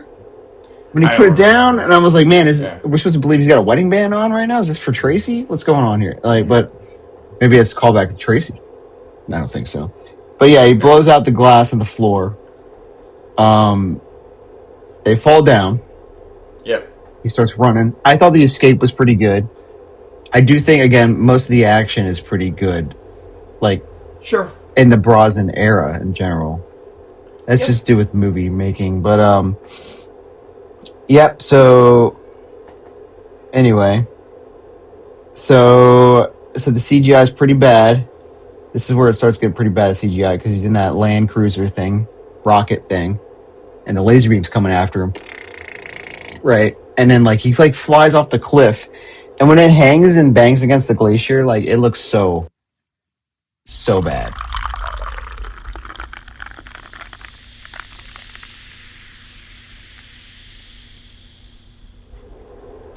Yeah, so he ends up doing the kite surfing. Yeah, so he's gonna take like the fucking hood of this ice. I like the idea. Sure.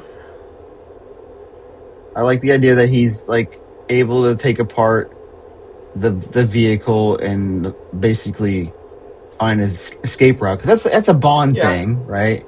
I'm gonna find a way out.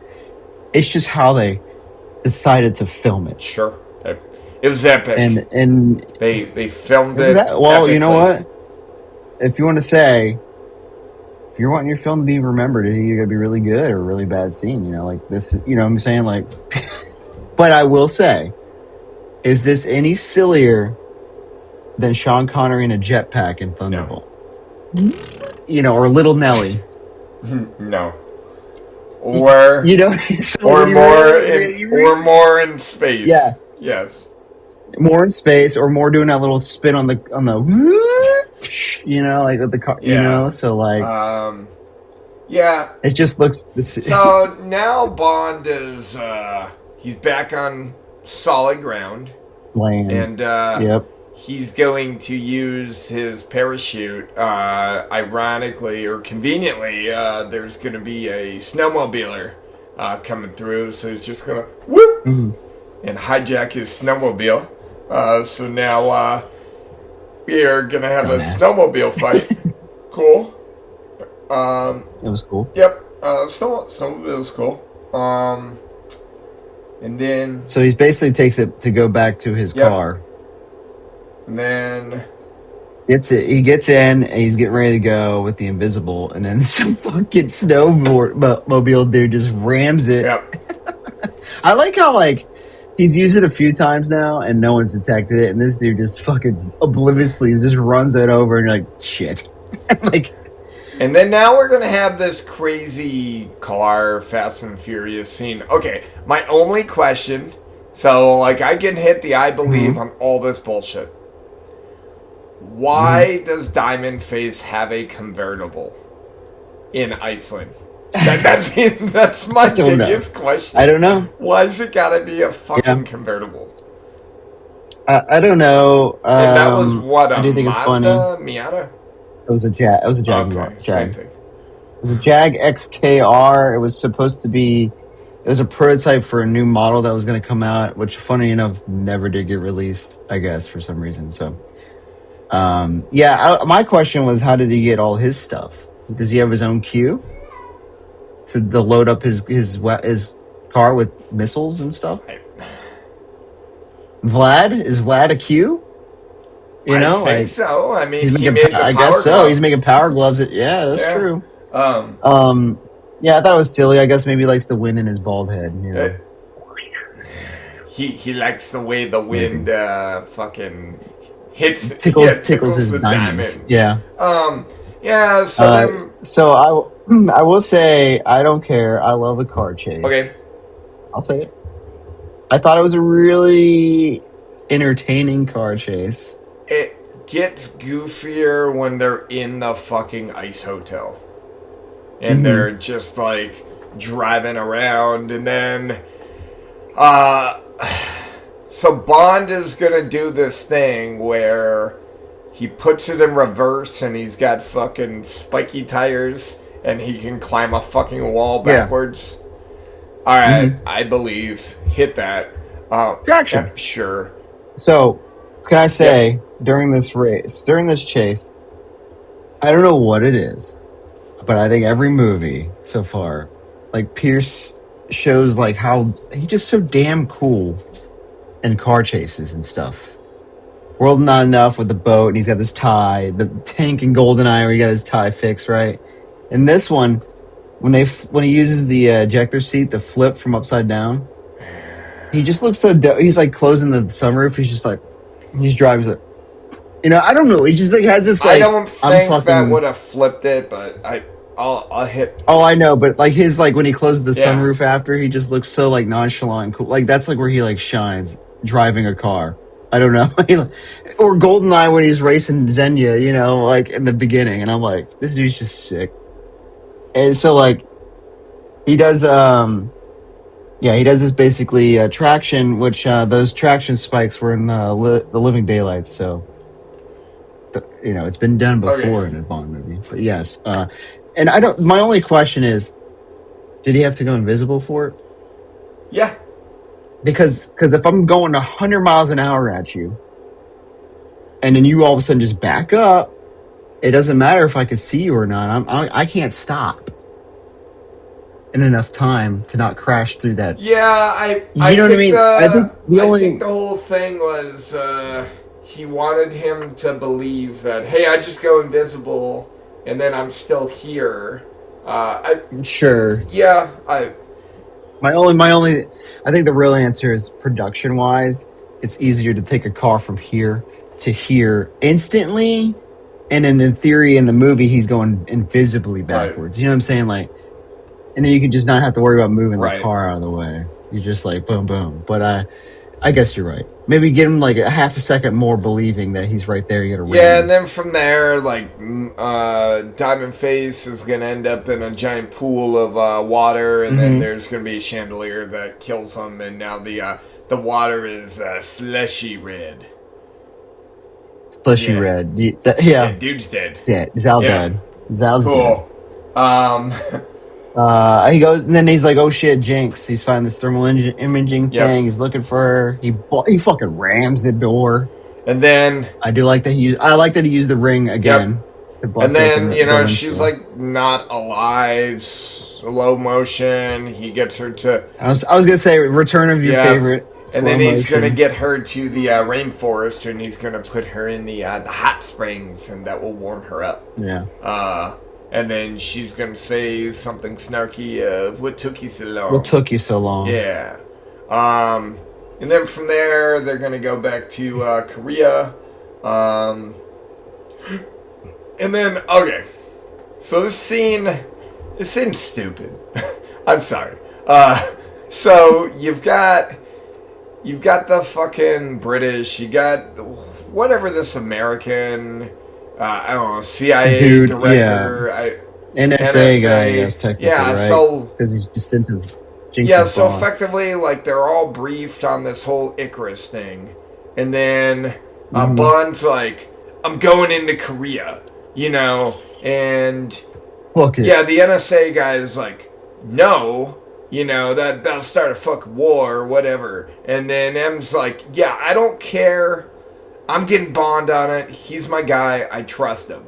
And then, this fucking director, NSA guy is just like, "Oh, well, if Bond's going, hey, you, I want you there too. You go too." And I'm like, I hated it. Like, I think the one thing I was curious about, and I keep bringing it up, I know we made fun of him. I know we did. But, I was like, why is this guy here? We're working with the Americans. Where's my boy Jack Wade? Right. Where's Whitaker at? I feel like it would have been if you want a goofy American guy that's like, you go with Jimbo. Yeah. I think it would have worked if it was just goofy ass Jack Wade. There probably would have had some continuity. I am. And then when they were in the plane going on these switchblade things down, I think Jack Wade, it reminded me of when he did the Halo jump a couple of movies ago. And I was like, just have Jack Wade do it again. Why not? Yeah, so they do this jump, and then from there they sneak on to fucking... I think they do these... I was going to say, I think they do these scenes with the Americans that build stupid tension with M. I think they feel like they have to have, M and all them more involved. If you notice the older movies, M is in 30 seconds of a movie in the beginning, and that's that. I think once they cast Judi Dench, you're like, damn, she's a good actress. We need more of her. We need to get her more. Yeah, I think that's part of the flaw of getting a well-known good actress in a role like that. You got to make it more prominent. So yeah. So they're going in this big old plane. Yep, they sneak on, and then all right, so. We have this scene where it's going to be the generals, right? They bring the Korean generals. Yep. Okay, here's my biggest question. So, Daddy Moon is the highest ranking general, right? Korea only has 3-star generals? Oh, I didn't look at this. lapels. Only Yeah, had 3 with stars. collar. And then Graves is now in a general costume, and he's a 3-star as well. So yeah, I'm gonna assume they're only 3-star. Okay, cool. Okay, so we get into some really And his mech suit. Yep. We Yeah. get into some real weird dialogue where, like, the general, like, pretty much Graves is revealing that he's Moon to his daddy. Mm-hmm. And the only way that his dad will know that it's him is by saying, hey, remember when you had me read The Art of War? Because no one else has ever read The Art of War. And then, like, Yeah. you know, he's, like, quoting the line, and, like, his dad is, like, also quoting it, but, like, late. You know? Yeah, no one else has ever. Yeah.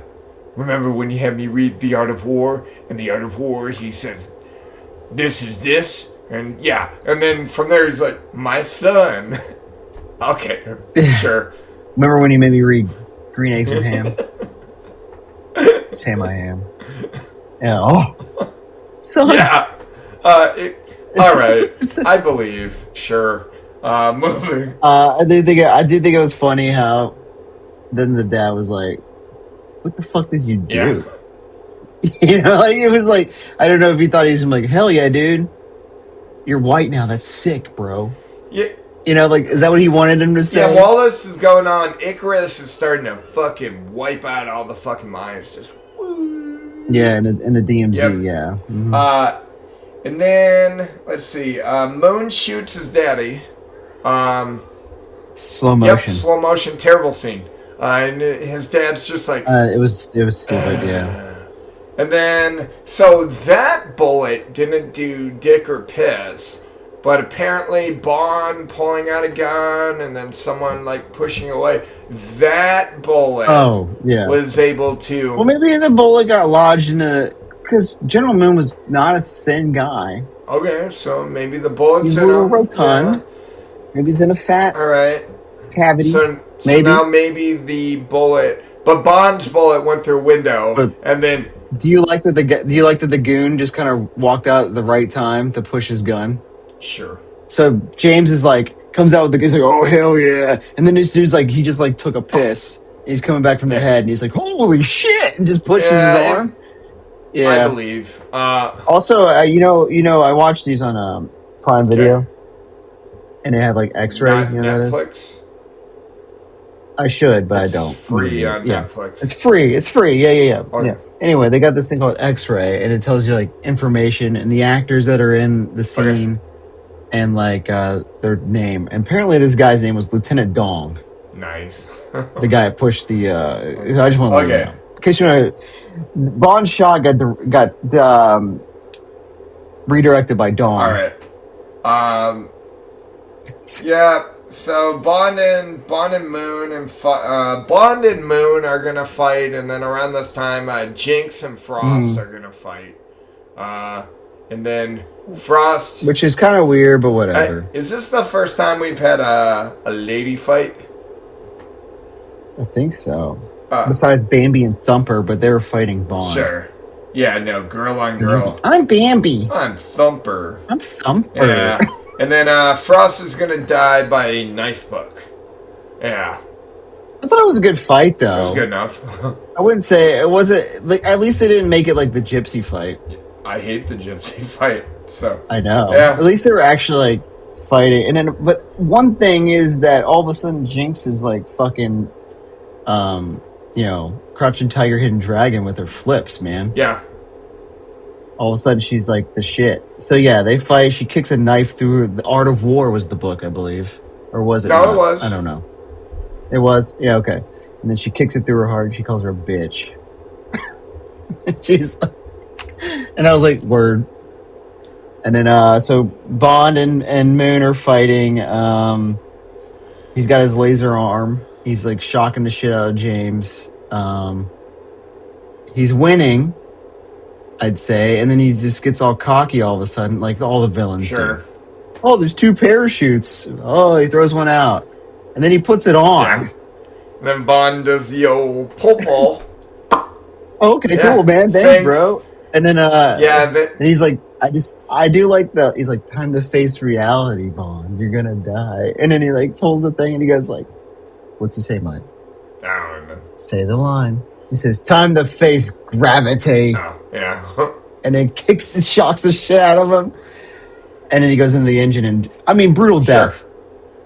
Fucking blended up in particles. We had a lot of people getting fucking murked. And then, like, Bond is gonna go by Miranda Frost at one point in time, and he looks a little remorseful. A little sad. He looks a little sad, yeah. Mm-hmm. Oh, hey, I fucked her, like, a day ago, and now she's dead. It's pretty fresh in his mind, I guess. You know, and then he's like, and then Jinx is like, hey, don't get all weird. I'm over here in the corner. Yeah. Oh, hey, what's up? And then there's this, like, conveyor belt, and they're just, like, dropping, like, Ferraris to get to the helicopter, and then they take a helicopter out of an airplane. Oh, also, around this time, we didn't really talk about it, but, this airplane's on, like, an autopilot, like, flight path, and it got too close to Icarus. And that's kind of... She did it on purpose. Jinx did. Because when she was, like, put it in auto, when Miranda was, she, like, kind of turned this, like, dial, and I guess it, like... got too close. So, yeah, the airplane was... But then again, they went through Icarus, and they didn't die, so that apparently the Icarus is, like, a bitch laser. Can't even blow up a plane. It can blow up mines. I don't know. Yeah. So I don't know. And it can also cut... Pussy laser. Cut a glacier in half. In half. Yeah. But not a plane. Nope. But, yeah. All right. So they get out of the helicopter's going down. They're about to crash. But we've seen James magically get these planes to work in about 20 of these films. And he did it again. So, you know, he did it again. Every time. I did like that they end up in this kind of like rice paddy. And they just have a fucking red Ferrari just... just like sideways, vertical. The guys next to it, like, oh, shit. Some farmers, like... that guy took that shit home. He's like, he looked pissed, you know, and then maybe he realized it was Ferrari. Maybe the keys were in there, you know. Maybe. And maybe the front end wasn't smashed. Well, it didn't look smashed, but it should have been. It looked perfect. Yeah, right. So then they cut to M looking like a smart ass in front of the American dude. She's like, my boy. She always does this. She's always like, you suck, James. You're the worst fucking spy. And then when he pulls through, she's like, I knew you would. Yeah, that's greatest spy I have. And then we cut to this Moneypenny scene. Yeah, Moneypenny's making out with Bond, and then we realized that Moneypenny had Did you believe it? Glasses. No. No? I didn't know. She's got the glasses, and then like Q's like, it's rather hot, isn't it? And then and she's like, you know, she's all wet. And then from there, Bond and Jinx are in some hillside shack. With all the diamonds. Oh, that's right, because they were going down in the helicopter. She's like, at least we'll die rich, and it was all the diamonds in the helicopter. That's right. There's diamonds in that helicopter. And then, like, because they're making some, like, innuendo as they're rolling up on the shack. Dong innuendos. Yeah, you know, she's like, can't you just keep it in? And, like, there's, like, a diamond in her belly button or some shit like that. I don't know why she likes that so much, but okay. And then... I am so good. I thought you were going to say something. I say, yeah, you're so good. And he goes, especially when you're bad. And I said, damn, talk about summing up this movie. Yeah. And then the last thing I have in my notes is, fuck this movie. Come on, buddy. Come on, okay, buddy. So, here's the thing. As we were talking about this movie, I'm actually going to change it around a little bit on where... For better or for worse. Well, before you do that, let me run through these references. Maybe that'll sway your opinion on some things. No, I've already changed it. Oh my god. Alright, so anyway, a few notes. Fun fact: this story is actually lifted a lot from the Moonraker novel. Moonraker film was never actually a direct adaptation, so they took a lot of elements from this, including the villain in that movie got hit with a grenade, so changed his face. Drax did. Okay. The woman, Miranda Frost's original name was going to be Gala Brand, which was from the novel, but she was actually like his ally, and they were originally going to have Jinx be the twist villain, but then when they got Halle Berry, they didn't want her to, whatever. So they changed her name to Miranda Frost. The Diamonds to Forever, So anyway, here are the references. There's a reference for every movie in this film. Halle Berry coming out of the water, Dr. No. From Russia with Love, there's the briefcase in Rosa Kleb's shoe in Q's lab with the little, because he smells it. Yep. Remember? From Goldfinger, the laser. There's also gold bars in Q's lab. Thunderball. The breathing apparatus, the jetpack, is also in Q's lab. Yep. In Thunderball, he's in a health center, and when he jumps through a window, he eats grapes, just like he does in this one in Cuba. Okay. You only live twice. You got the race swap thingy. Yep. On Her Majesty's Secret Service, this is the only other time you see his desk is when he's doing the virtual mission in this and in On Her Majesty's Secret Service. And the soundtrack cues are when he's in Cuba. They use on Her Majesty's Secret Service. Diamonds Are Forever is literally said in the magazine with Gustav Graves on the airplane. Live and Let Die, the Smith & Wesson 38 is the exact same model gun that he has in Cuba when he goes and fights Zhao and Dream Machine, the black one, right? Same one he has in Live and Let Die. Man with the Golden Gun, there's mirrors revolving. Those are the same as Scaramouche's Funhouse. It's also the gold bullet from the belly button is kind of a reference with the diamonds in the belly button. Yep. Spy Who Loved Me, Gustav Graves' Union Jack parachute. That's pretty obvious because in the Spy Who Loved Me, it's the ski jump with the Union Jack parachute. Right.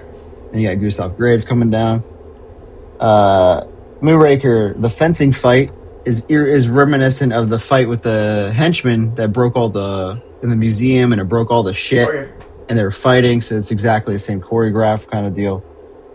For Your Eyes Only, the diver's helmet's at Q, the yellow diver helmet, Octopussy, the crocodile sub is in Q's, and the mini jet is at Q's.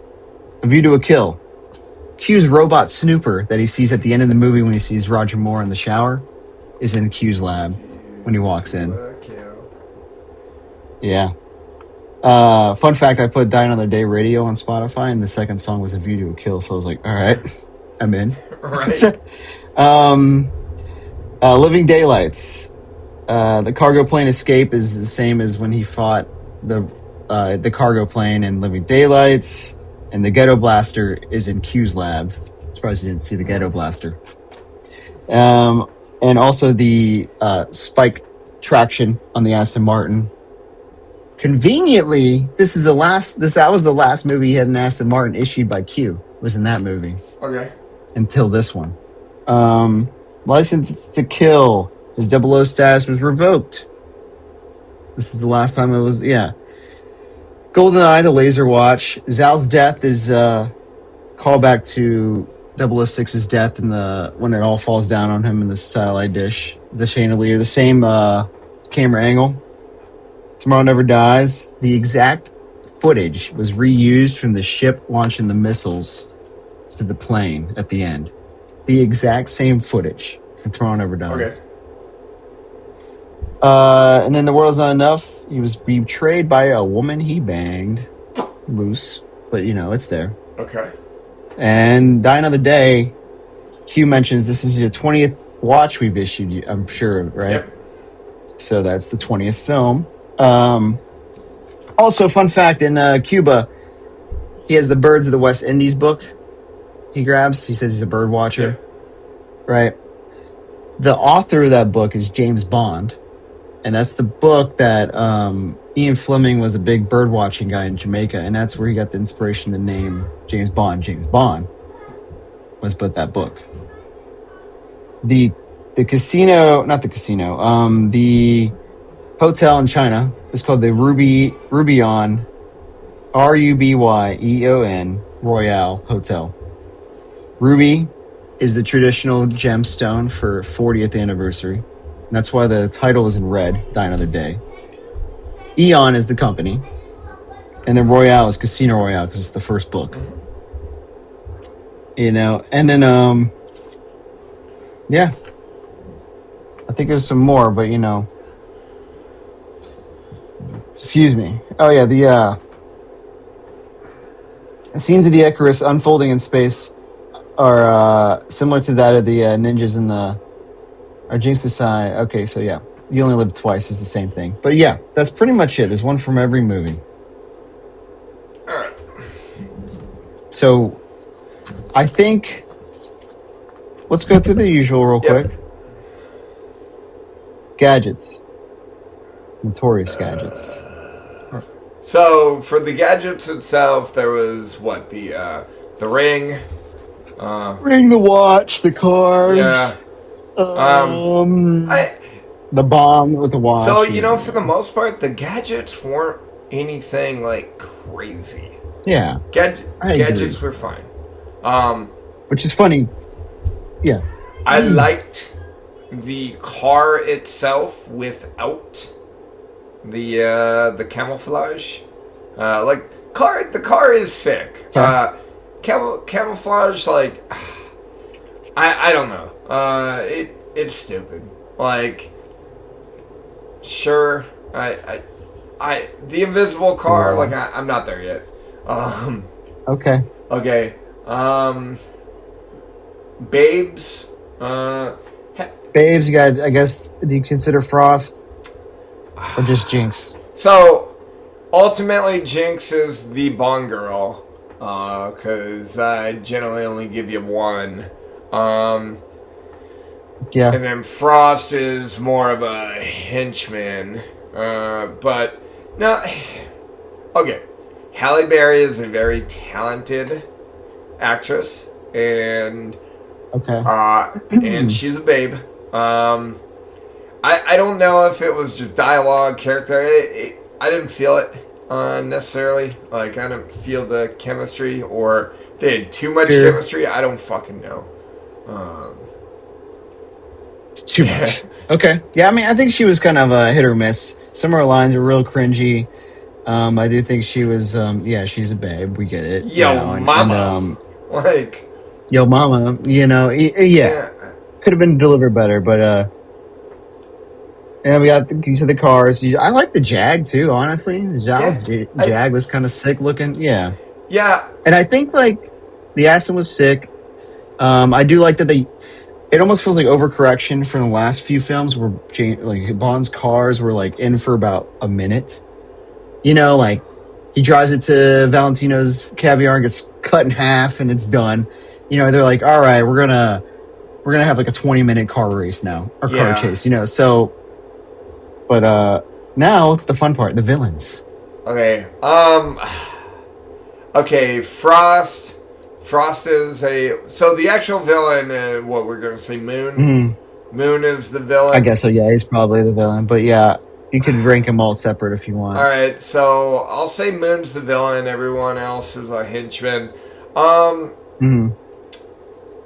You know, I will say Moon as the villain, he's not the worst. I'd probably put him mid-tier, like, you know, what was his plan? His plan kind of just to fuck shit up, you know, and I guess... Which sometimes I respect more. Get back at Bond? I don't... Well, and then ultimately his plan was to fucking have this laser beam to fucking hold the world hostage. I'll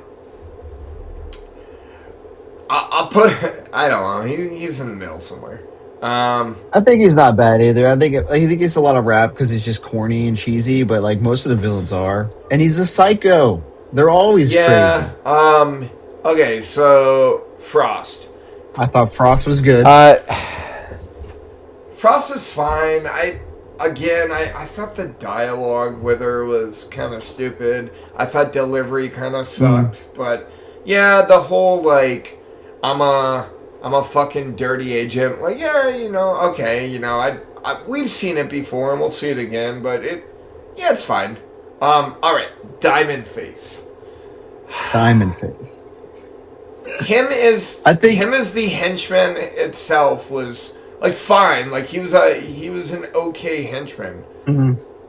Seriously though, why'd he need diamonds in his face? Like, also like you're telling me like no shit. Like, we can't just pull him out. Like, are you kidding me? Like we can't just. No. Why do we have diamonds in your face? Like, it's Bond.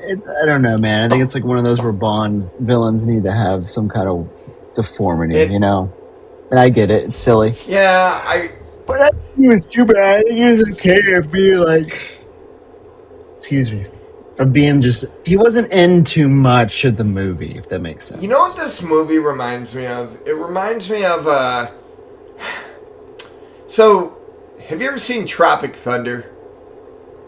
Yes. You never go full retard. And I feel like this movie, like, you can have, like, a onesie, twosie, maybe threesie, like, hey, we're gonna do some shit that you're gonna say, like, no fucking way. But we're just gonna, like, we're gonna have a lot of those moments, and, like, I feel like if they would have reeled a few things back, this movie wouldn't have been as silly. Yes, but here's the problem. Okay. The problem is the circumstances. You have the 20th movie, the 40th anniversary, the CGI craze, the movies that get influenced in.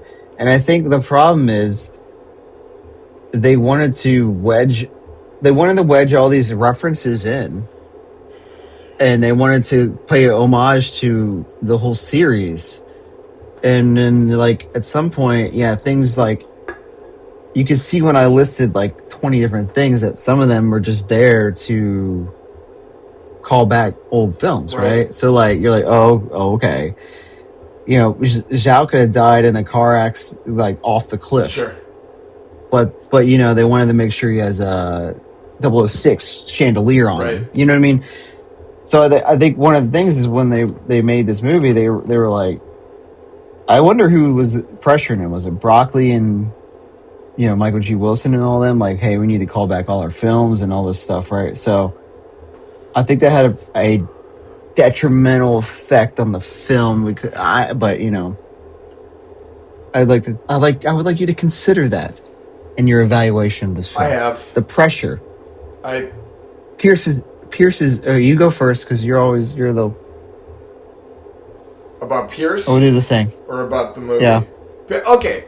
We'll get Pierce. We'll do the movie first, then Pierce. But go ahead. All right. So, is it above For Your Eyes Only? Yes. Wow. Is it above Octopussy? No. Above Diamonds Are Forever? No. You're wild. Above You Only Live Twice? Above. All right. Yeah, so all right, here's what I got here. Originally I thought this is going to be the worst movie. Because I just remember how much I disliked it last time I watched it. I do believe. So one, I liked the first 20, 30 minutes, and I thought it was a relatively grounded movie up until we left Cuba. And from there, it just starts getting, it gets a little zany, and then once we hit Iceland, it's just like, oh, hey, whatever you think of this movie, like, we're going to pivot hard, and you're either going to be like a 14-year-old boy that's going to fucking love it, Zach, or you're going to be a fucking 38-year-old man like myself who's just like, what the fuck is this movie? And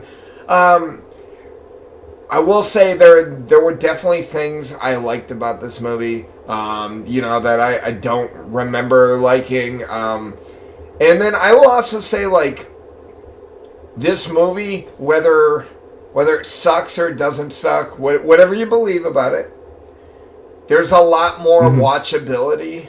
Because originally, like, I went through and I was like, hey, if you said, hey, we're gonna rewatch a movie, like you pick one of the bottom ones, would you rather rewatch this or From Russia with Love? I'd rather rewatch this.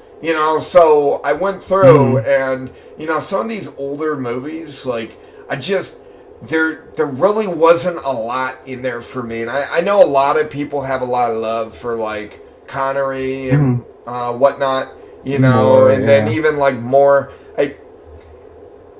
Either they're really awesome, and there are some older movies that like I really enjoyed, but if it wasn't what I was feeling, like there's not a lot in those older movies. So as far as like, this movie was captivating at times. It went over the ledge at times, but so.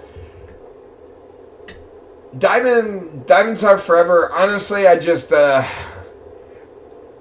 really liked Mr. What was his name? The henchman. Mr. Wint. Yeah. And Mr. Kidd. Mr. Kidd and Mr. Wint.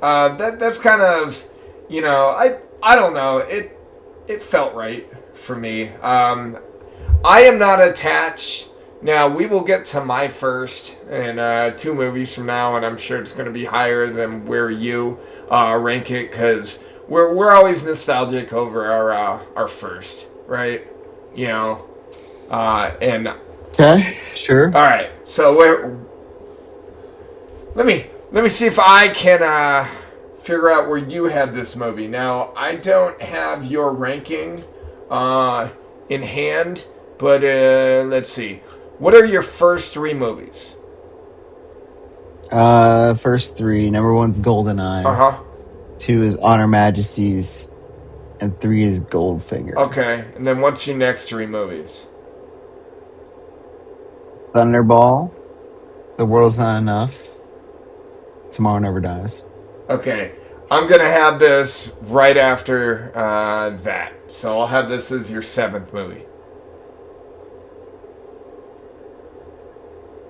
Yes.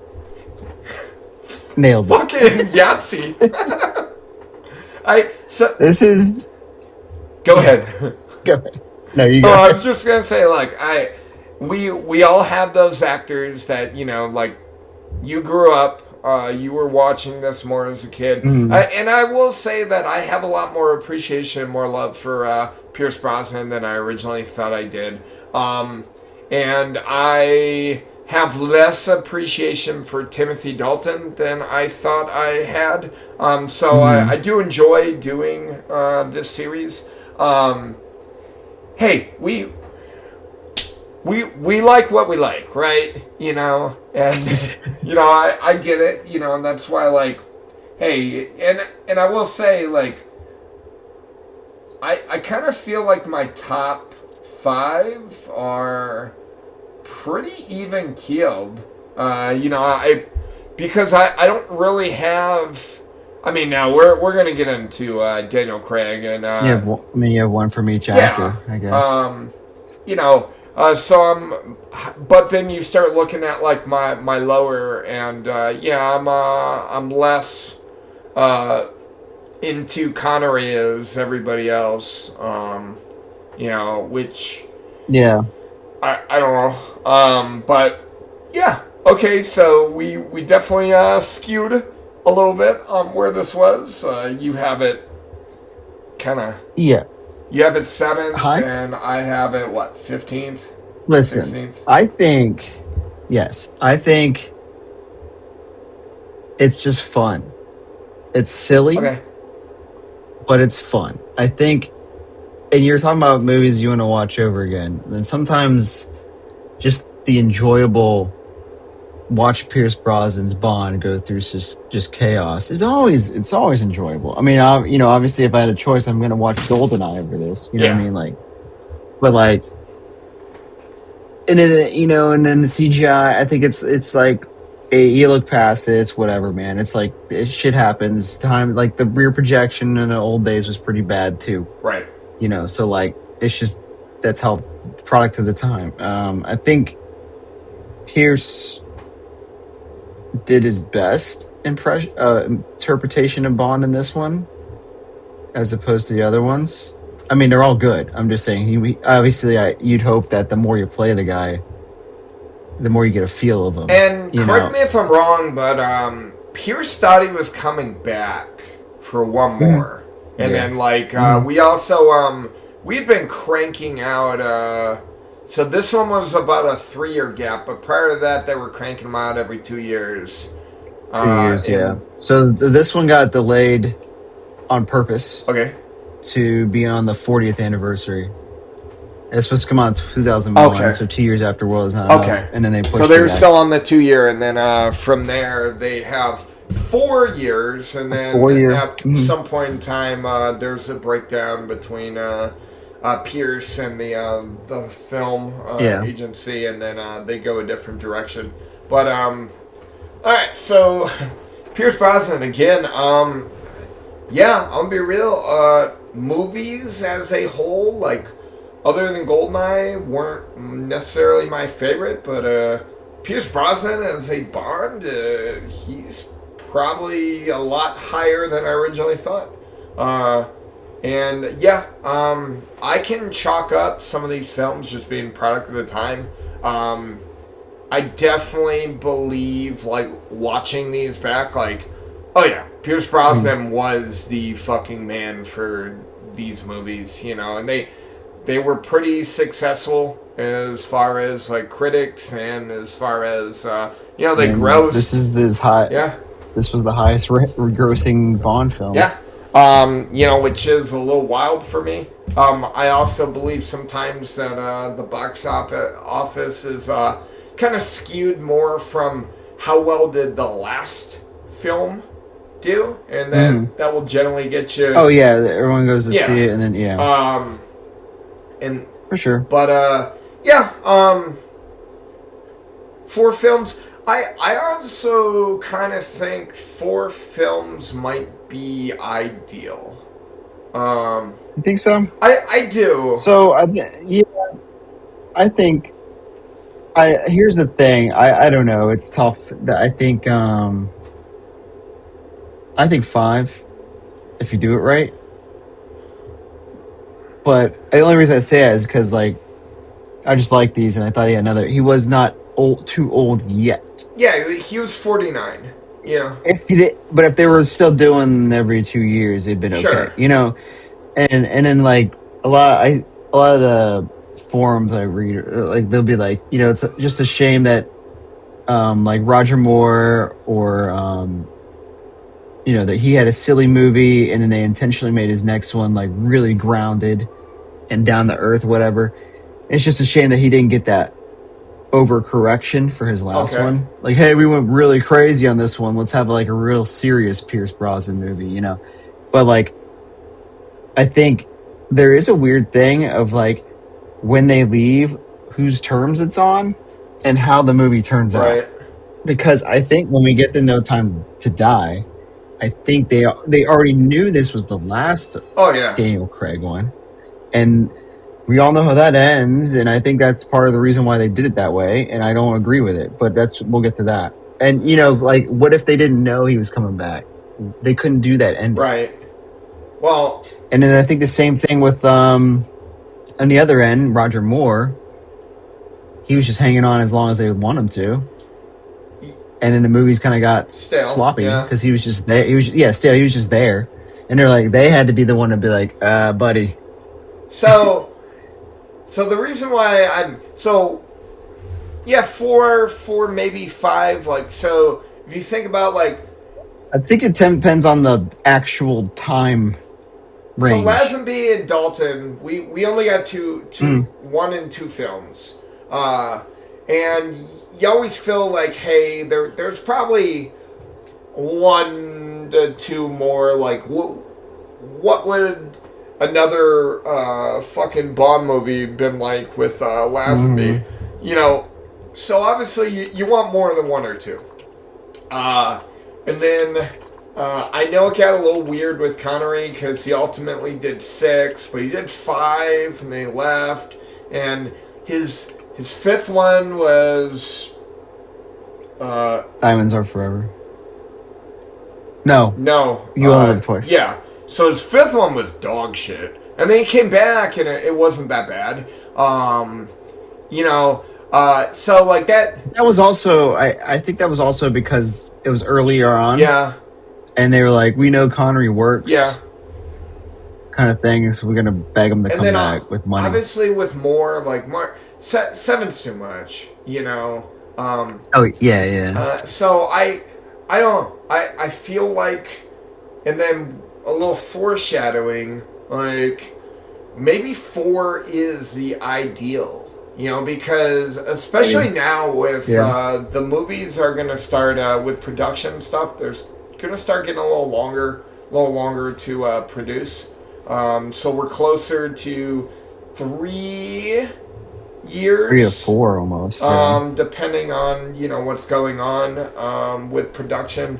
So the funny, and then the one thing I want to add to that is, and we will get to it when we get to it again, but it's different now. I think if we're gonna watch them back to back to back, like, no shame to anybody, but like, you know, age gets to us all, and I think our boy DC from Casino Royale to No Time to Die, buddy, like, and he aged, and then, you know, and I noticed a little bit on Pierce. It wasn't too bad, you know, from Goldeneye to now.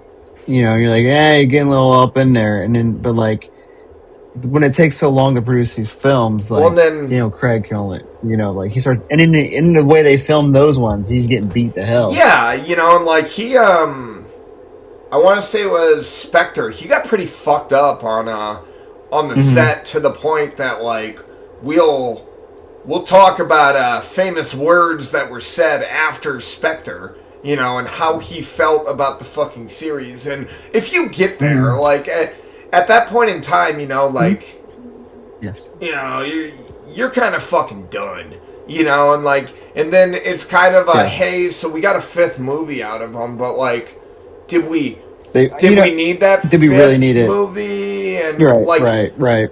Kinda, we'll get there, but ultimately, Pierce Brosnan, you did four movies. I would love to see you again as fucking Old Man Bond. Maybe not for the full Old Man Bond, not a full movie, but like a complimentary character. You know, I saw, like, it was funny. You know, since Amazon has the rights and they want to make all these series spin-offs, like a Moneypenny series, they should make an Old Man Bond series. I'd watch it. I mean, retired Bond series, you know. Old Man Bond.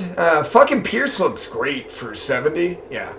You know. I know. Compared to like Roger Moore did, or he's fucking jacked, and he looks like Jack. Got the beard going. He looks like Jack Santa Claus.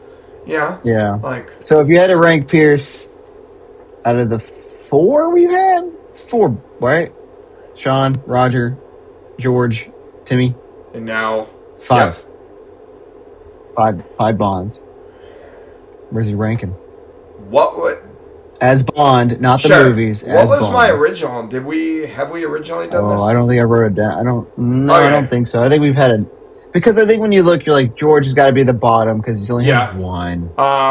You know, and then all right, so George is on the bottom, and then from there, I thought he would be higher, but Timmy's probably there. So I'd say 5 is George, 4 is Timmy. Just because of his pissed off demeanor. It didn't work. I thought it worked. I like the movies. Him as Bond doesn't work. Yeah, and it was like a stark change from Roger. Yeah, and then he was like, I don't give a damn. And then little controversy. 3 is gonna be Connery.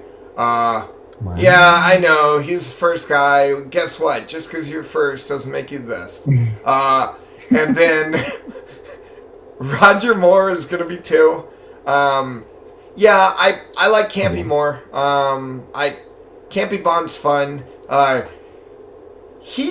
You say that, right? But you didn't like this movie, which is full camp. Okay, all right, motherfucker.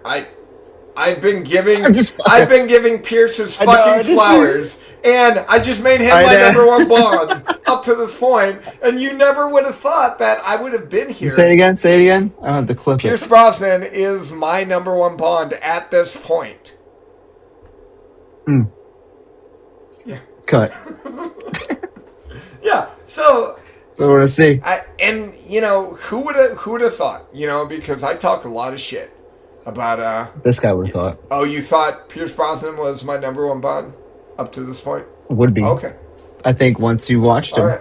I think part of this exercise is being able to, like, now we can see them, like, you really analyze what's happening, or you see, you know, like, you see it back to back to back, kind of, you can see the differences as we go. Which, you know, I watched all these back to back to back. You know, now granted that was 14 years ago, but they're just kind of, but they're just kind of going on, you know, on the TV. Mine's probably the same, except for I would flip Roger and Sean. Yeah. Okay. All right. Makes sense. Yeah. Because I don't know. I like Honor Majesty's. I think George he's not an actor. He never was afterwards either. You know, like, so it was what it was. We just, I mean, it's really hard. It was a great movie. I thought he did a good performance as Bond. It's quite hard, isn't it? Isn't it, Moneypenny? What do you? Well, okay, this is the end of an era ish. Yeah, it is an end of an era, but for most characters, how do you rank this Moneypenny? She's not as. I think she's the. You think she's the best? I mean, it's not a high bar so far. I mean, I love Lois Maxwell, but she kind of was just at the desk, and that was pretty much it. She kind of flirted. I liked her. Her and Roger Moore had a lot of chemistry. Sure. I think this one was pretty good in the beginning. They kind of threw her in the back seat in the last 2 movies. But she did have pretty good quips, you know, like with the doctor and World's Not Enough. Yeah. And then Tomorrow Never Dies in the car, where she was like, you know, pump her for some or information or something like that. Yeah, so I thought she's probably the best. So yeah, Bond movies are definitely gonna get a little weird moving forward, because we're not gonna have Moneypenny for a few movies. For a bit, we're not gonna have Q for a few movies, and you hated this Q. I for whatever reason, like I don't know, like, what'd you think about your boy Robinson? I love Robinson. I did like Robinson, and we don't see Robinson again, right? No, I think we get like Tanner. Yeah, Tanner kind of replaces him. Yeah. I enjoy Robinson, but we will get Judi Dench back. We will get Judi Dench. An interesting carryover, but you know, I think that's because she's Judi Dench. So Judi Dench. You have anything else to say? I mean, if you were recasting, like, kind of think of, like, hey, you fire everybody in, like, a head coaching staff. Yeah, and then, like, one person stays or whatever. I would have kept Judy. The special teams coach stays or whatever. Yeah, that's fine. All right, hey. You can stay. We can fire everyone. Let's make this work. Judy. Yeah, let's figure this out. I was going to say, like, you know, I was like Judi Dench and Jin and Sofa will return. Yeah, we will. With Casino Royale. And with that, Jin and Sofa.